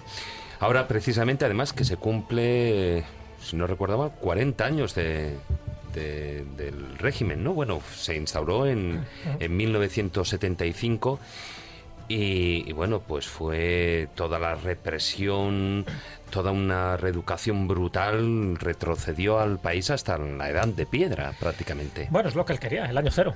Él lo quería. Veía enemigos ocultos por todas las partes. Él tenía, bueno, le engañó, evidentemente, pues incluso a sus correligionarios para llegar allí, porque nadie pensaba que iba a ser tan brutal, pero lo que intentó hacer es tabula rasa. O sea, algo increíble, algo totalmente tercermundista, algo primitivo, que es una vez que llega al poder con sus gemeres rojos, que estaban igual de descerebrados que él, en fin, eran fanáticos, comunistas radicales, y lo que intentan ni más ni menos es erradicar cualquier signo de inteligencia o de intelectualidad. Entonces, los primeros que se cargan son todos aquellos que tienen profesión. O sea, arquitectos, médicos, los monjes, políticos, evidentemente, que están en contra de él, los que tienen gafas. Es decir, lo que quiere es que todo el mundo vuelva a la agricultura y a la ganadería. La colectivización. Todo, claro, pero algo increíble. Eso siempre se ha dicho, es decir, para controlar lo que tienes que hacer es no dar educación a la gente, que la gente no piense por sí misma. Y eso era lo que pretendía toda la gente, con una cultura, con una capacidad de pensar, con un aprendizaje, incluso que pudieran rebelarse contra él, pues se los sacó de un plumazo. No, se los cargó. Por eso es el mayor genocida, ¿no? En proporción de muertos y en proporción de la población que tenía Camboya en aquel momento. Yo digo que es algo increíble, algo totalmente racional. No lo olvidemos, apoyado también por otro tipo de fuerzas internacionales. O sea que él solo no hubiera podido hacer tanta barbarie durante 4 años. 4 años, se dice pronto. Y la primera barbaridad que hizo fue sacar a toda la población de Phnom Penh, que por entonces eran unos 2 millones de habitantes, y prácticamente enfermos, niños, en fin, tullidos, de todo, y les llevó a las zonas rurales a que trabajaran. Por supuesto, murieron muchísimos en el camino. En fin, se calcula que en ese genocidio pudo haber muerto 2 millones de personas, pero posiblemente muchos más con las consecuencias que luego se generó posteriormente, ¿no? Al final fue insoportable aquello, e incluso durante un tiempo la gente no sabía que era Pol Pot, todavía se seguía llamando Saloth Sar, nadie sabía quién era el que estaba detrás hasta que él da la cara, ¿no? Pero desde luego un poco lo que contaba en el relato Miguel, que me parece además un relato soberbio, es esos momentos, ¿no?, que pudo haber pasado ahí cuando estaba él en París, porque él va a estudiar a París, él se alía en aquel momento con el Partido Comunista, que era ilegal, y él es el que adopta pues un poco ese tipo de ideas radicales. En parte también dicen que porque su hermana, en fin, al final es una especie de concubina, ¿no?, del rey que había en aquella época, él ve cómo la denigran y él coge odio al occidental, hacia todo aquello que representara una cierta cultura, una cierta estabilidad y sobre todo pues una cierta comodidad. Eso del estado del bienestar para él no le iba. Y las burradas que llega a hacer son increíbles, y la pena de todo esto es que ese genocida encima tiene hasta una muerte digna. Sabes que muere muy posteriormente y casi un poco también protegido. Al final dicen que muere de una especie de malaria, pero posiblemente muriera asesinado porque ya no interesaba para el proceso de paz que se estaba llevando a cabo en aquella época, y estamos hablando ya de una época bastante lejana, ¿no?, cuando él muere. Fijaros que en estos días que has ido tú a Camboya, y justamente cuando estabas en Camboya recibo yo en mis manos el capítulo de un libro de nuestro compañero Carlos, que saldrá próximamente, que está dedicado precisamente a Camboya y a Pol Pot, y a los campos de exterminio de aquel lugar. Y bueno, las fotografías que he tenido que montar en ese capítulo son absolutamente estremecedoras. Niños crucificados, niños colgados. Bueno, la verdad es que como para quitarte el sueño, francamente.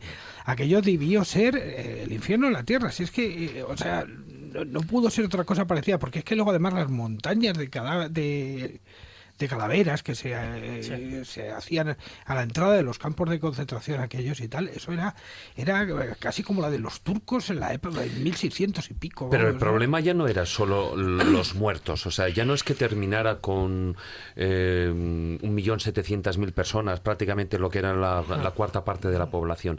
El problema era los que estaban vivos, porque el trato era brutal, o sea, los prisioneros, o sea, eran palizas, torturas, con corrientes, se les colgaba con corrientes eléctricas, o sea, con descargas eléctricas, se les hacía comer hasta sus propias heces, ¿no? Sí. Entonces es que era brutal. Y por supuesto también, fíjate, muy parecido a lo que sucedió en la Alemania de Hitler, los médicos también aprovecharon todas estas circunstancias para hacer sus experimentos sádicos. O sea, curiosamente, pues era como que la historia se estaba repitiendo, y además, por supuesto, sin anestesia, ¿no? Lo típico de a ver cuántas veces se puede romper un hueso, ¿no? Y cosas de estas. incluso mucho peores. No, eran auténticas barbaridades que tampoco ahora conviene describir porque desde luego se te revuelve el estómago solo pensar las atrocidades que no solo que imaginaron, sino que llegaron a hacer, ¿no? O sea, bueno, eran cosas horrorosas y de hecho, en fin, hay todo un museo del horror en Phnom Penh, precisamente donde queda reflejado con fotografías y con algunos de los elementos, ¿no?, físicos que utilizaron y bueno, se te ponen los pelos como escarpias.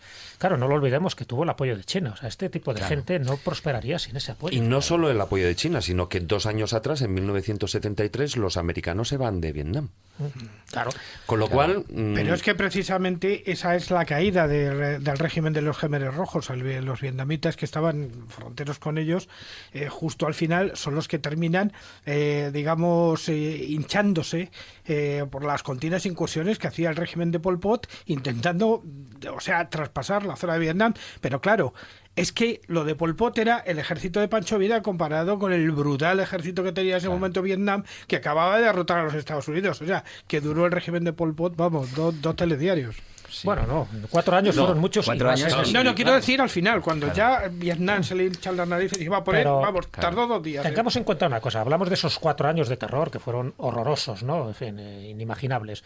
Pero es que, por desgracia, ya en los años 60, Camboya ya cayó una especie de espiral de tragedias, de mala suerte, porque quedó implicada en la guerra de Vietnam. Ya sabes que los del Vietcong, en fin, esa guerrilla de Vietnam del Norte, se refugian también en Camboya, y a Nixon no se le ocurre otra cosa que mandar allí los bombardeos y bombardea a Vietnam durante 4 años, que dicen que hay más bombas solo en Camboya en ese tiempo que durante toda la Segunda Guerra Mundial.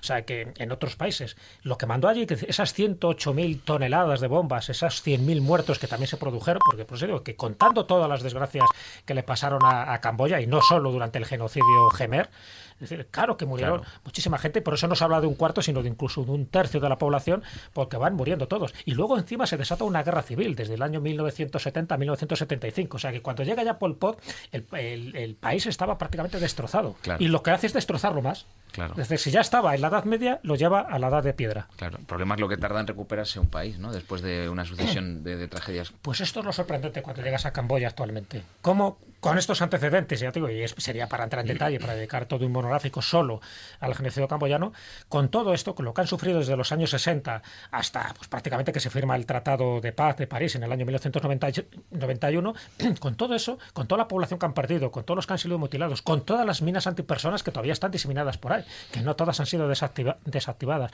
Es decir, con todo eso, y todavía te encuentras un país joven, alegre, vitalista, dinámico y con ganas de recibir al extranjero y con ganas de recibir incluso a los norteamericanos. Bueno, también en Vietnam me di cuenta y me sorprendió que acogen muy bien a los norteamericanos a pesar de todo, pero también se dieron cuenta, y eso lo saben los vietnamitas y también lo saben los camboyanos, que muchos de los soldados norteamericanos que fueron a guerrear en Vietnam eran auténticas víctimas también del gobierno de la época. Entonces ellos sabían perfectamente que el culpable no estaba en el soldadito que iba a morirse allí de asco, de malaria o, en fin, con las distintas enfermedades, ya no digo con las armas de los vietnamitas, con los Kalashnikov, sino que eran personas engañadas por un gobierno y por una guerra totalmente absurda. Es decir, hay guerras que son absurdas y son innecesarias. Te puedo asegurar que la guerra de Vietnam fue totalmente innecesaria y se hubiera eliminado muchísimo sufrimiento tanto a Vietnam como a Camboya.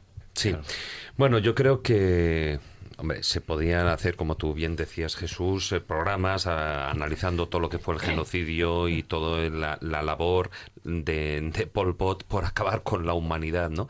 Pero yo creo que, pues con estas pinceladas es más que suficiente para, más que nada, pues para recordar a esos difuntos, a esos casi 2 millones, 1.700.000, algo más. Sí, por las secuelas, por supuesto, sí. ¿no? Y bueno, recordar ese 40 aniversario que hay. Pero sí que me gustaría ya ir a la otra parte, a la parte más histórica, incluso a la parte más geográfica, porque antes, y no me he olvidado, Maese, las cuevas. Has dicho sí, porque me integraba. Me intriga porque hay cuevas, que son importantísimas, algunas de ellas incluso tienen templos dentro. Efectivamente, porque ahora ya tenemos que volver no a los Khmeres rojos, sino al Imperio Khmer, que es mucho más antiguo y fue mucho más próspero y además totalmente distinto, porque además con una religión tan absolutamente sincrética, pues era posiblemente un reino bastante pacífico en muchos aspectos, ¿no? Y hay una cueva allí que es lo que me llamó a mí la atención, y es que es un fenómeno que se da en muchas partes del mundo, pero en España con especial delectación. Y como la cabra tira al monte y el maíz se para las cuevas, pues voy a ir a las cuevas de Nonchork.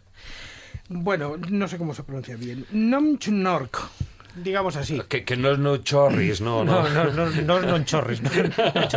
A saber cómo se pronunciará, pero bueno, están en Campot, en una esto zona está de cerca a unos 8 kilómetros de Campot, y bueno, la llegada a este lugar no es nada cómoda porque no está muy señalizada, hay que andar por caminos y cosas así, pero bueno, siempre encuentras a alguien que te lleva al lugar. Y bueno, no deja de ser una diaclasa inmensa que da lugar a un complejo kárstico hermoso con varias chimeneas y tal, y en el centro o en una de las salas han colocado colocaron en su momento un viejo templo a la figura de Shiva, que es el dios tutelar del Imperio Jemer. Entonces me recordó rápidamente a otros fenómenos que se han dado aquí en España, sobre todo con la cristianización de lo pagano, como por ejemplo en las Merindades de San Tirso, donde vamos a encontrar una ermita situada en el interior de una cueva, o por ejemplo en Portugal, en Setúbal, cerca de Setúbal, donde vamos a encontrar en Portiño también una criptoermita enterrada dentro de una cueva. Eso sucede con bastante... es como que, de alguna manera, esa condición de lo sagrado del interior de la tierra ha sido reconocida en todos los países del mundo. Y en este caso concreto, y pues con todo que andamos de Camboya, yo creo que es justo que hagamos mención de esta cueva de Norco. Yo creo que lo repita, ¿no? Sí. A ver, ¿cómo es? Bueno, a ver cómo... Ahora ya lo vas pillando. Y antes os he contado una cosa porque yo tengo esta vinculación con la imagen de Camboya, porque evidentemente no he estado. Y os voy a decir por qué. Siendo yo pequeño, un día iba con mi madre y nos encontramos con un cartelón terrorífico de grande y tal, que había el viejo cine que se hacía para los empleados de la Casa de la Moneda en la calle Doctor Esquerdo de Madrid. Y esa película era nada más ni nada menos que Los Misterios de Angkor. Los Misterios de Angkor, que era una película infumable, que además que se tradujo como le dio la gana, porque realmente su título en alemán es Die Herren der Welt Teil Ül. Como domina todos los idiomas. O sea, no solo conoce los lugares que nadie más conoce, como dice Carlos, sino que además domina muchos idiomas. Vaya por Dios. El caso es que nos metimos a ver aquella película y efectivamente es una película de aventuras, digamos, pseudocientíficas que se desarrolla en el propio templo de Angkor. Entonces yo ya me quedé absolutamente fascinado con aquel lugar. Y precisamente lo traigo aquí porque aquello fue quizá el comienzo de una vocación. Dije, hombre, yo a Camboya no me voy a ir a buscar este tipo de cosas, pero seguro que las hay por España. Y os puedo asegurar que desde entonces hasta ahora que me he dedicado a buscarlas, he encontrado muchas, no tan hermosas como el templo de Angkor, pero muchas y muy interesantes. Hombre, fíjate que cuando se habla de cuevas en Camboya, además de estas que ha citado Juan Ignacio, el hecho que tenga un templo dedicado a Shiva del siglo VII, pues la verdad es que le da su carácter, encima pobladas por murciélagos, en fin, le da también ese tufillo característico, ¿no? Sí.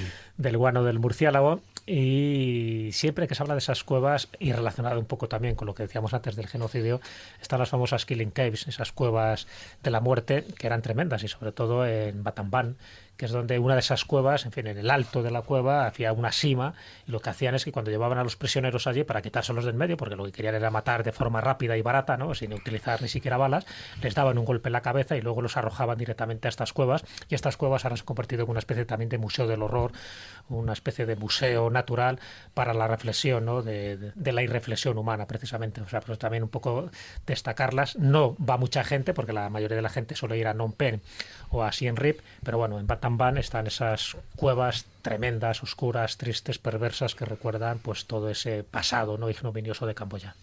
Sí, bueno, pero ese pasado lo hay en otras partes, porque aquí también se echaba durante la guerra civil a los muertos a las cuevas, o sea, y además, pero sobre todo no en la guerra civil actual, sino la guerra de secesión. La guerra de sucesión, la famosa guerra entre Carlos V y los Austrias, o sea, directamente a los prisioneros los tiraba a simas. De hecho, hay una sima en Río Lobos que se llama la Sima del Carlista, que estaba llena de carlistas. muertos. Claro, ¿por qué la llamarán la cima del Carlista? Porque me estoy acordando ahora, Jesús, de un autor que sé que te gusta, porque lo has mencionado varias veces en el programa, que es Tiziano Terzani, que cuenta en uno de sus libros que el momento que más miedo pasó en su vida fue cuando se encontró de cara con los Gemeres Rojos, ¿no? Cubriendo pues la guerra. Más él, que era intelectual, o sea que fíjate. Lo acorralaron, un hombre que ha viajado por todo el mundo, que ha sido expulsado de China, ¿no? Lo acorralaron allí y dice que se libró porque le dio la risa floja y lo tomaron por un loco.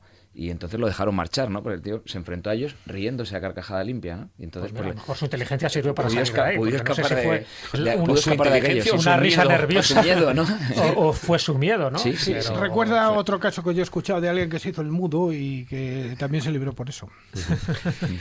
Curioso, además Terzani, recordamos siempre su libro, ¿no? El fin es mi principio, que me parece uno de esos libros geniales, reveladores, precisamente de cómo afrontar los momentos finales, ¿no? Cuando llega esa gran aventura que es la muerte. O sea, alguien que lo tuvo todo, que recorrió todos los países, que tuvo miles de peripecias, que estuvo a punto de morir muchísimas veces y al final ya cuando llega su momento coge a su hijo y le va contando un poco todas esas reflexiones desde el punto de vista ya filosófico, desde el que tiene una edad y el que sabe que ya tiene los días contados y que va a emprender otras nuevas aventuras. O sea, interesantísimo este personaje. Bueno, y ya que Maese nos ha introducido ya en ese imperio Gemer, y antes, al principio del programa, estamos haciendo alusión a esa extensa red de canales y de embalses que los gemeres pues utilizaban para gestionar todo el agua y de esa manera también evitar inundaciones, etcétera. Pues, evitarlas por un lado y que esas inundaciones fueran a los cultivos de arroz donde era realmente necesario, ¿no? Pero ocurre una cosa, construyen los arrozales, construyen la red de canales de agua y se cargan parte de lo que es toda esa... Bueno, no es selva, es una... es una jungla. Sí, la jungla, exactamente, la jungla, que es diferente, por eso lo digo, ¿no? Se habla en esa zona más de junglas. Es una jungla. Y lo que consiguen es una deforestación. Sí, se lo cargan, pero fíjate, esto forma parte del colapso de muchísimas civilizaciones. Incluso hay un libro que se llama Psicolapso, de Diamond, donde se analiza precisamente como una sociedad muy avanzada a todos los niveles, tecnológica y por supuesto de derechos civiles y tal, y luego incluso hubo reyes que ya empezaron a respetar un poco lo que eran los derechos del hombre y de la mujer y que, se anticipó, ¿no?, muchísimo a su época, y estamos hablando de una época que para nosotros en Occidente era la Edad Media, y sin embargo esta gente estaba muy avanzada, y estaba muy avanzada también en este tipo de cosas. El Imperio Gemer está basado sobre todo en el dominio del agua. Ellos conocían muy bien que sin el agua no podían subsistir, y por eso hacen esos grandes templos, que no lo olvidemos, eran templos, eran palacios, y eran unas infraestructuras que también servían para habitar. Es más conocido lo de Angkor Wat, pero cuando hablamos del complejo de Angkor, a nivel la general, ciudad, como ciudad sagrada, sí, porque incluso había también una ciudad, que era Angkor Thom, que era la ciudadela, ¿no?, donde está además Bayeux, donde están esas famosas caras de los budas que están esculpidas por los cuatro lados, ¿no? Que es interesantísimo, o sea, que era muchísimo más, aquello era perdona que te interrumpa, ¿esas 4 caras están dirigidas a los puntos cardinales? Sí. Están dirigidas a los puntos cardinales y además tienen algo muy curioso, y ahí entraríamos en uno de los, para mí, de los grandes misterios que no se ven a simple vista si no tienes, evidentemente, esa información. Porque todo estaba hecho con una intencionalidad. Es decir, además de lo que estamos hablando de Angkor, por citar así unos datos, estamos hablando de que, todo este complejo de arquitectura declarado Patrimonio de la Humanidad por la UNESCO está a unos 5 kilómetros y medio de Siem Reap, y a partir de allá te encuentras algo increíble, y fíjate que se ha perdido muchísimo con el tiempo. Fíjate, fue bombardeado, en fin, las distintas guerras civiles que ha habido, y al final mucha gente se refugia en las ruinas y al final pagan muchas veces justos por pecadores, entre ellos pues todo el patrimonio cultural y arqueológico. Bueno, pues aún así todavía se conservan muchísimas cosas, y el hecho de que Angkor Wat tenga una cantidad de kilómetros, en su momento debía tener unos 200 kilómetros cuadrados, no solo Angkor Wat, sino todo el complejo arquitectónico, 200 kilómetros de lo que se conserva ahora. Es decir, se están haciendo investigaciones, se están encontrando viejas ciudades, es decir, gracias a las fotografías satelitales y muchísimas más cosas, se está descubriendo que posiblemente tuviera una extensión de 3.000 kilómetros cuadrados, y que en la ciudad principal vivían, y tú lo dijiste al principio, David, 500.000 personas. 500.000 personas en el siglo XII, eso es una burrada. Es decir, ¿qué manejo de la tecnología y del esplendor que tenían deberían tener para que fuera la gente allí porque se sentían seguras. Bueno, pues gran parte de ese esplendor estaba basado evidentemente en el agua. Lo de Bayón, por hacer ese inciso que me parece interesantísimo, ¿no? Y luego hablamos un poco de cómo puede desaparecer una gran cultura como esta precisamente por el mal manejo del agua. Es decir, por una parte lo manejan bien y por otra parte empiezan a deforestar, que es lo que pasa en la isla de Pascua, por otra parte. Una gran cultura que por cargarse todos los árboles y hacerlos moai, al final se produce la deforestación y Hombre, lo que la precipitación de lluvias. Claro, exactamente, cambia lo que es el ciclo natural de precipitaciones y además ahí, o sea, como hoy en día esto se sabe, pero antes me imagino que igual no se sabría, ¿no? Lo que consiguen es que haya periodos grandes de sequías y luego periodos grandes de lluvias torrenciales, con lo cual, o sea, el suelo no lo soporta. Al no estar los árboles, no soporta y bueno, estaba y claro. Es el fin de la civilización en ese caso. Si se veía venir, lo que pasa es que incluso aunque tuviera sabios, que los tuvo seguro, que sabían que eso iba a ocurrir, bueno, la cosa es que al final esa red de canales que dicen que llegó a superar los 1.000 kilómetros de conductos es posiblemente, muy posiblemente, la obra de ingeniería más avanzada de la época.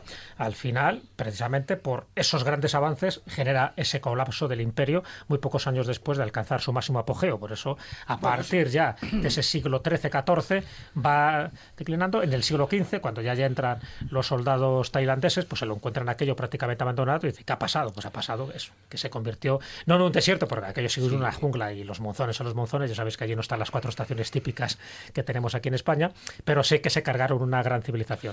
Bueno, pues vestigios de esa cultura, y te digo solo un par de apuntes porque me parece interesante y además son muy pocos conocidos por la gente que va a Camboya y sobre todo por la gente que va a ver Angkor Wat.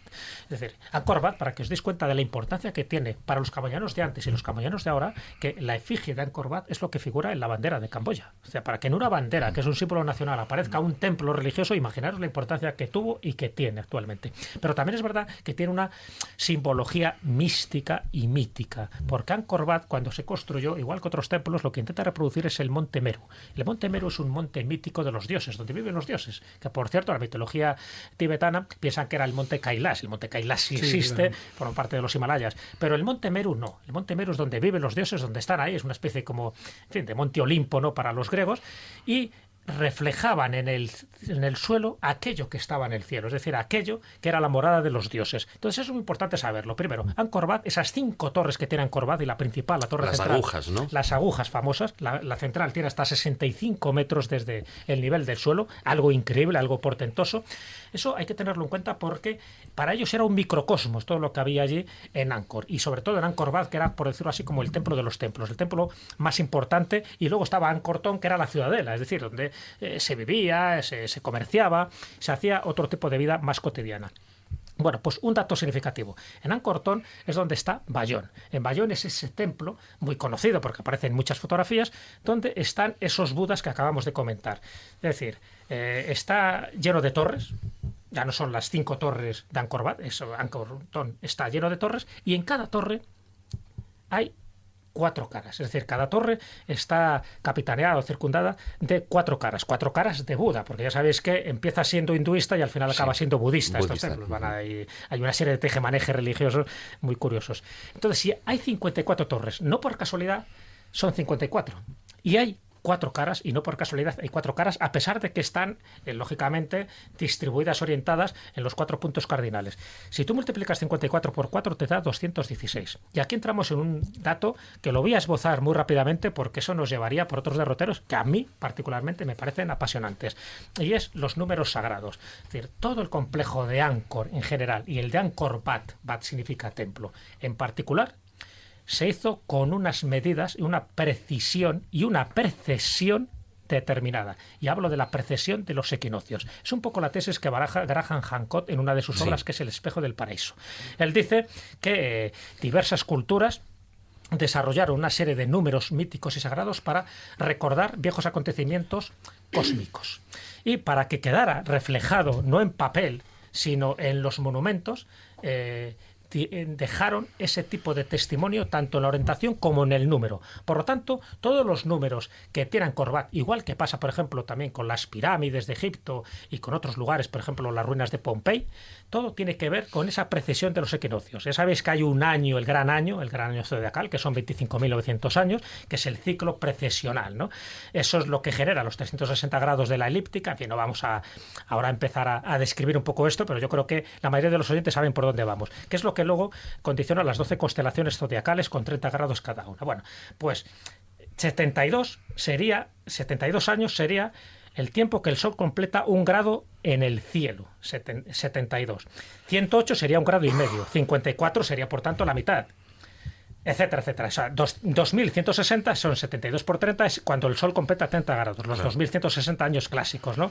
25.920 sería el gran año, que son 72 por 360. Bueno, todo este tipo de numerología se ve claramente reflejada en Angkor. O sea, ¿por qué en Bayón aparecen 54 torres con 4 caras y encima anotadas 216? Que, como veis, es uno de los múltiplos de esos 2160 años donde el Sol completa los 30 grados cuando pasa por esa constelación zodiacal.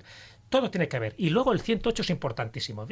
Yo me di cuenta de que el 108 forma parte prácticamente de todas las tradiciones y de todas las creencias, ¿no? Incluso desde el famoso rosario budista. Y además tú, Miguel, los conoces muy bien. ¿Cuántas cuentas tiene el rosario budista? Pues nunca las he contado. Pues 108. Son 108. Son 108. Los nombres principales del dios Minu son 108. Los picos del monte Meru son 108. Es decir, y sin embargo, el 108, como os he dicho, es 1,5 grados dentro de esa especie de cosmogonía increíble que tiene los hindúes. No lo olvidemos, los primeros que construyen estos templos en el Imperio Jemer eran hindúes y así lo dejan reflejado. Entonces, cuando alguien vaya, que se fije precisamente en esa orientación que, según Graham Hancock, ¿sabes qué orientación o qué constelación está reflejando en la Tierra y que de alguna forma sería el reflejo de esa constelación en el cielo, donde ellos estaban muy implicados? Sería la constelación del dragón.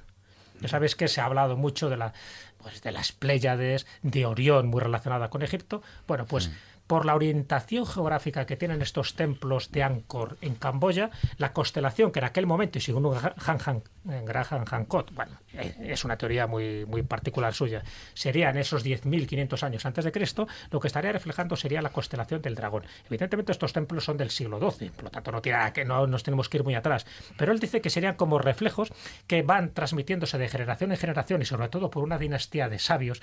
Evidentemente el pueblo llano no sabía nada de esto y que esto era como señalar como una especie de gran programa informático donde se señalaba un código precesional. ¿Y quién lo señalaba? Esos grandes astrónomos celestes que de alguna forma querían reflejar en la Tierra algo que se sabía que iba a ocurrir cada ciertos ciclos. Y los ciclos, según él, son ciclos precesionales. Y mira tú por dónde el 36, el 72, los 216, los 180, los 54 son números que están reflejados en las distintas construcciones que se ven en Angkor Wat. ¿Casualidad? ¿No casualidad? Nos estamos quedando sin tiempo. Perdonad, me he enrollado un poquillo. No. Pero lo que no quiero es terminar este tema sin tocar, bueno, sobre todo un punto, porque además lo hemos incluido en el póster del programa del programa de hoy y en alguna otra ocasión lo hemos hablado también con nuestro compañero Marcos Carrasco, que no ha podido estar aquí hoy. ¿Qué es para ti el estegosaurio? Ese dinosaurio que aparecen ahí, dinosaurio entre comillas, ¿no? Que aparece en uno de los templos.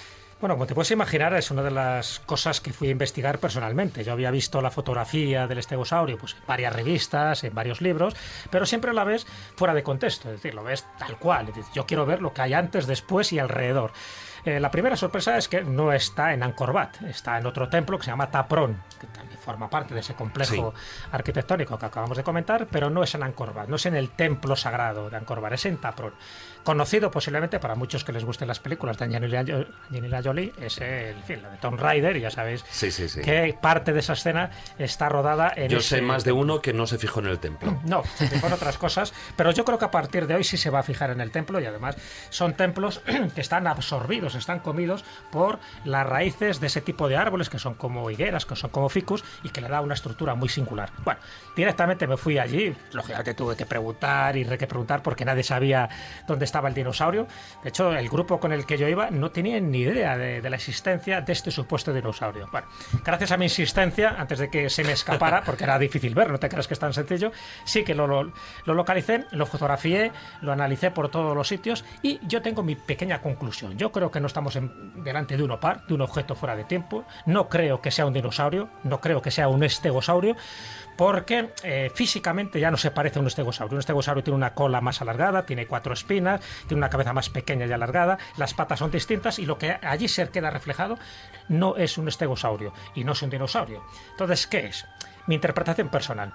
Yo creo que se refiere a un animal mítico del hinduismo, que se llama Varaha. Con V, en este caso, que nadie piense que estamos hablando de un juego lúdico. Sí. Varaha es un avatar del dios Vishnu que tiene forma de jabalí. Es una de sus representaciones. Una de sus representaciones, efectivamente. Entonces, cuando analizas las representaciones de este jabalí sagrado de avatar, y además como avatar del dios Vishnu, y además sabiendo que es un templo hinduista, sabiendo que evidentemente a Vishnu, igual que a Shiva, igual que a Brahma, se le rendía distintos cultos en distintos templos, no es descabellado. Claro, ¿qué pintarían esas crestas que tiene, esas placas dorsales, que es lo que más le parece a un estegosaurio? Claro. No serían placas dorsales, sino que sería la vegetación o los pétalos de la flor de loto, claro, que es también como se le representa a veces a este avatar, que es la forma del jabalí sagrado.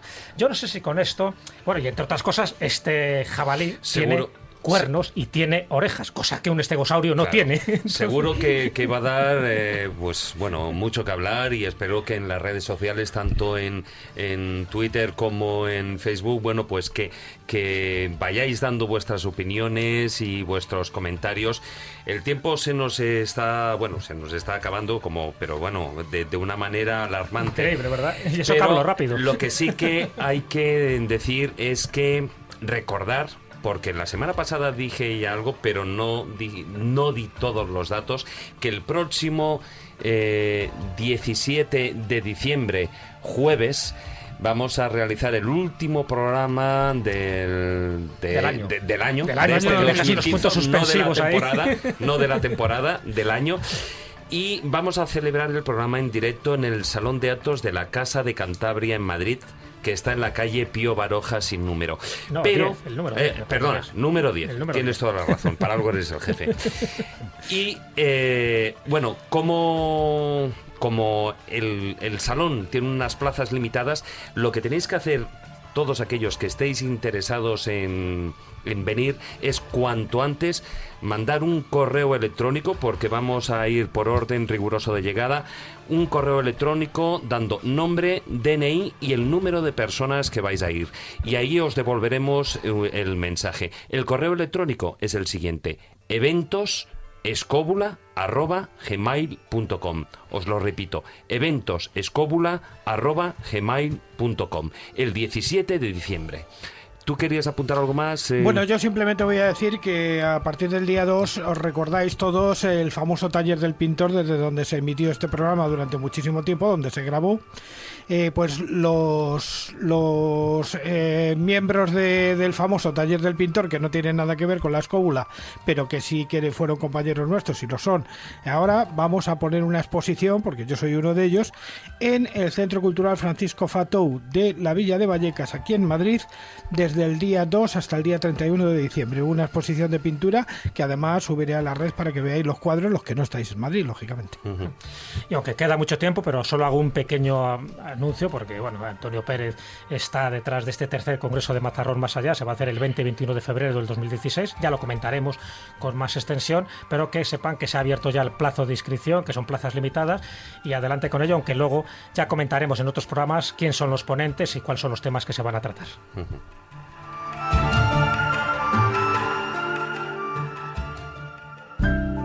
La escóbula de la brújula.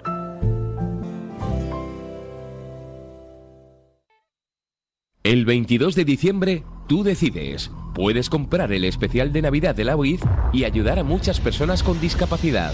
O puedes hacerlo de siempre.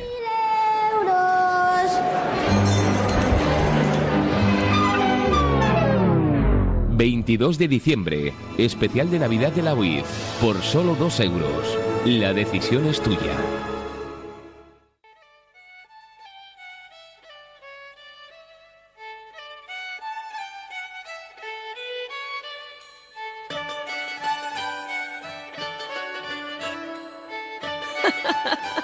Los cuentos de Callejo. Bueno, Jesús, hoy vas a decir el cuento más rápido del mundo. Sí, tan rápido como que no va a haber cuento prácticamente. Pero bueno, solo porque la verdad es que me gustaría extenderme, porque es un cuento muy mitológico, más bien una leyenda.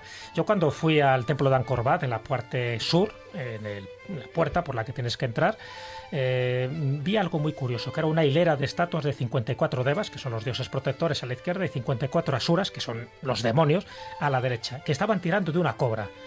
Eso estaba representando un mito interesantísimo que ahora no hay tiempo y que sí me gustaría detallar, porque hay un simbolismo, incluso hay toda una fiesta alrededor de esto. Ese mito, esa leyenda, ese cuento se llama El batido del océano de leche. Que los oyentes lo apunten, que lo miren, que lo recojan, que lo analicen, porque estamos hablando para mí de la leyenda más fascinante dentro del hinduismo, hasta el punto de que cuando la cuente con detalle en otro momento, ha dado lugar a una fiesta que se celebra cada 12 años, la Kumbh Mela. Es tan importante, sí, que tiene que ver además con algo, ya digo, que queda reflejado en los bajorrelieves y en las esculturas de Angkor Wat. Lo contaremos con más detalle porque yo creo que se lo merece. Bueno, pues vámonos. La escóbula de la brújula. La escóbula de la brújula.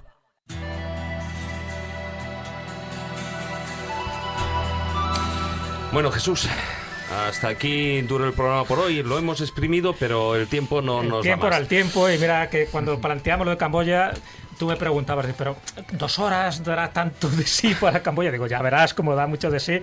También es verdad que con todo lo que sabemos, con lo que nos ha contado Carlos, contado Guillermo, pues evidentemente, claro que se queda corto y habrá que dedicar alguna más cosillas. Y hablar, porque yo me quedo con las ganas de decir aquello de Good Morning Vietnam. Lo sé, pero bueno. Lo sé. Ya tocaremos Vietnam, ya lo tocaremos. Muy buenas noches, Maese. Muy buenas noches, por ahí no vamos. Muy buenas noches, Miguel. Buenas noches. Y bueno, agradecer también a Víctor San Román, que como siempre nos ha acompañado en los mandos de la parte técnica, y a todos vosotros, queridos escobuleros, agradeceros una semana más vuestra compañía durante estas 2 horas de programa. Ya lo sabéis, laescobula.com, nuestra página oficial en Facebook, La Escóbula de la Brújula, y nuestro perfil es @escobuleros en Twitter. Buenas noches, tratad de ser felices e ilustraos. Hasta la próxima semana.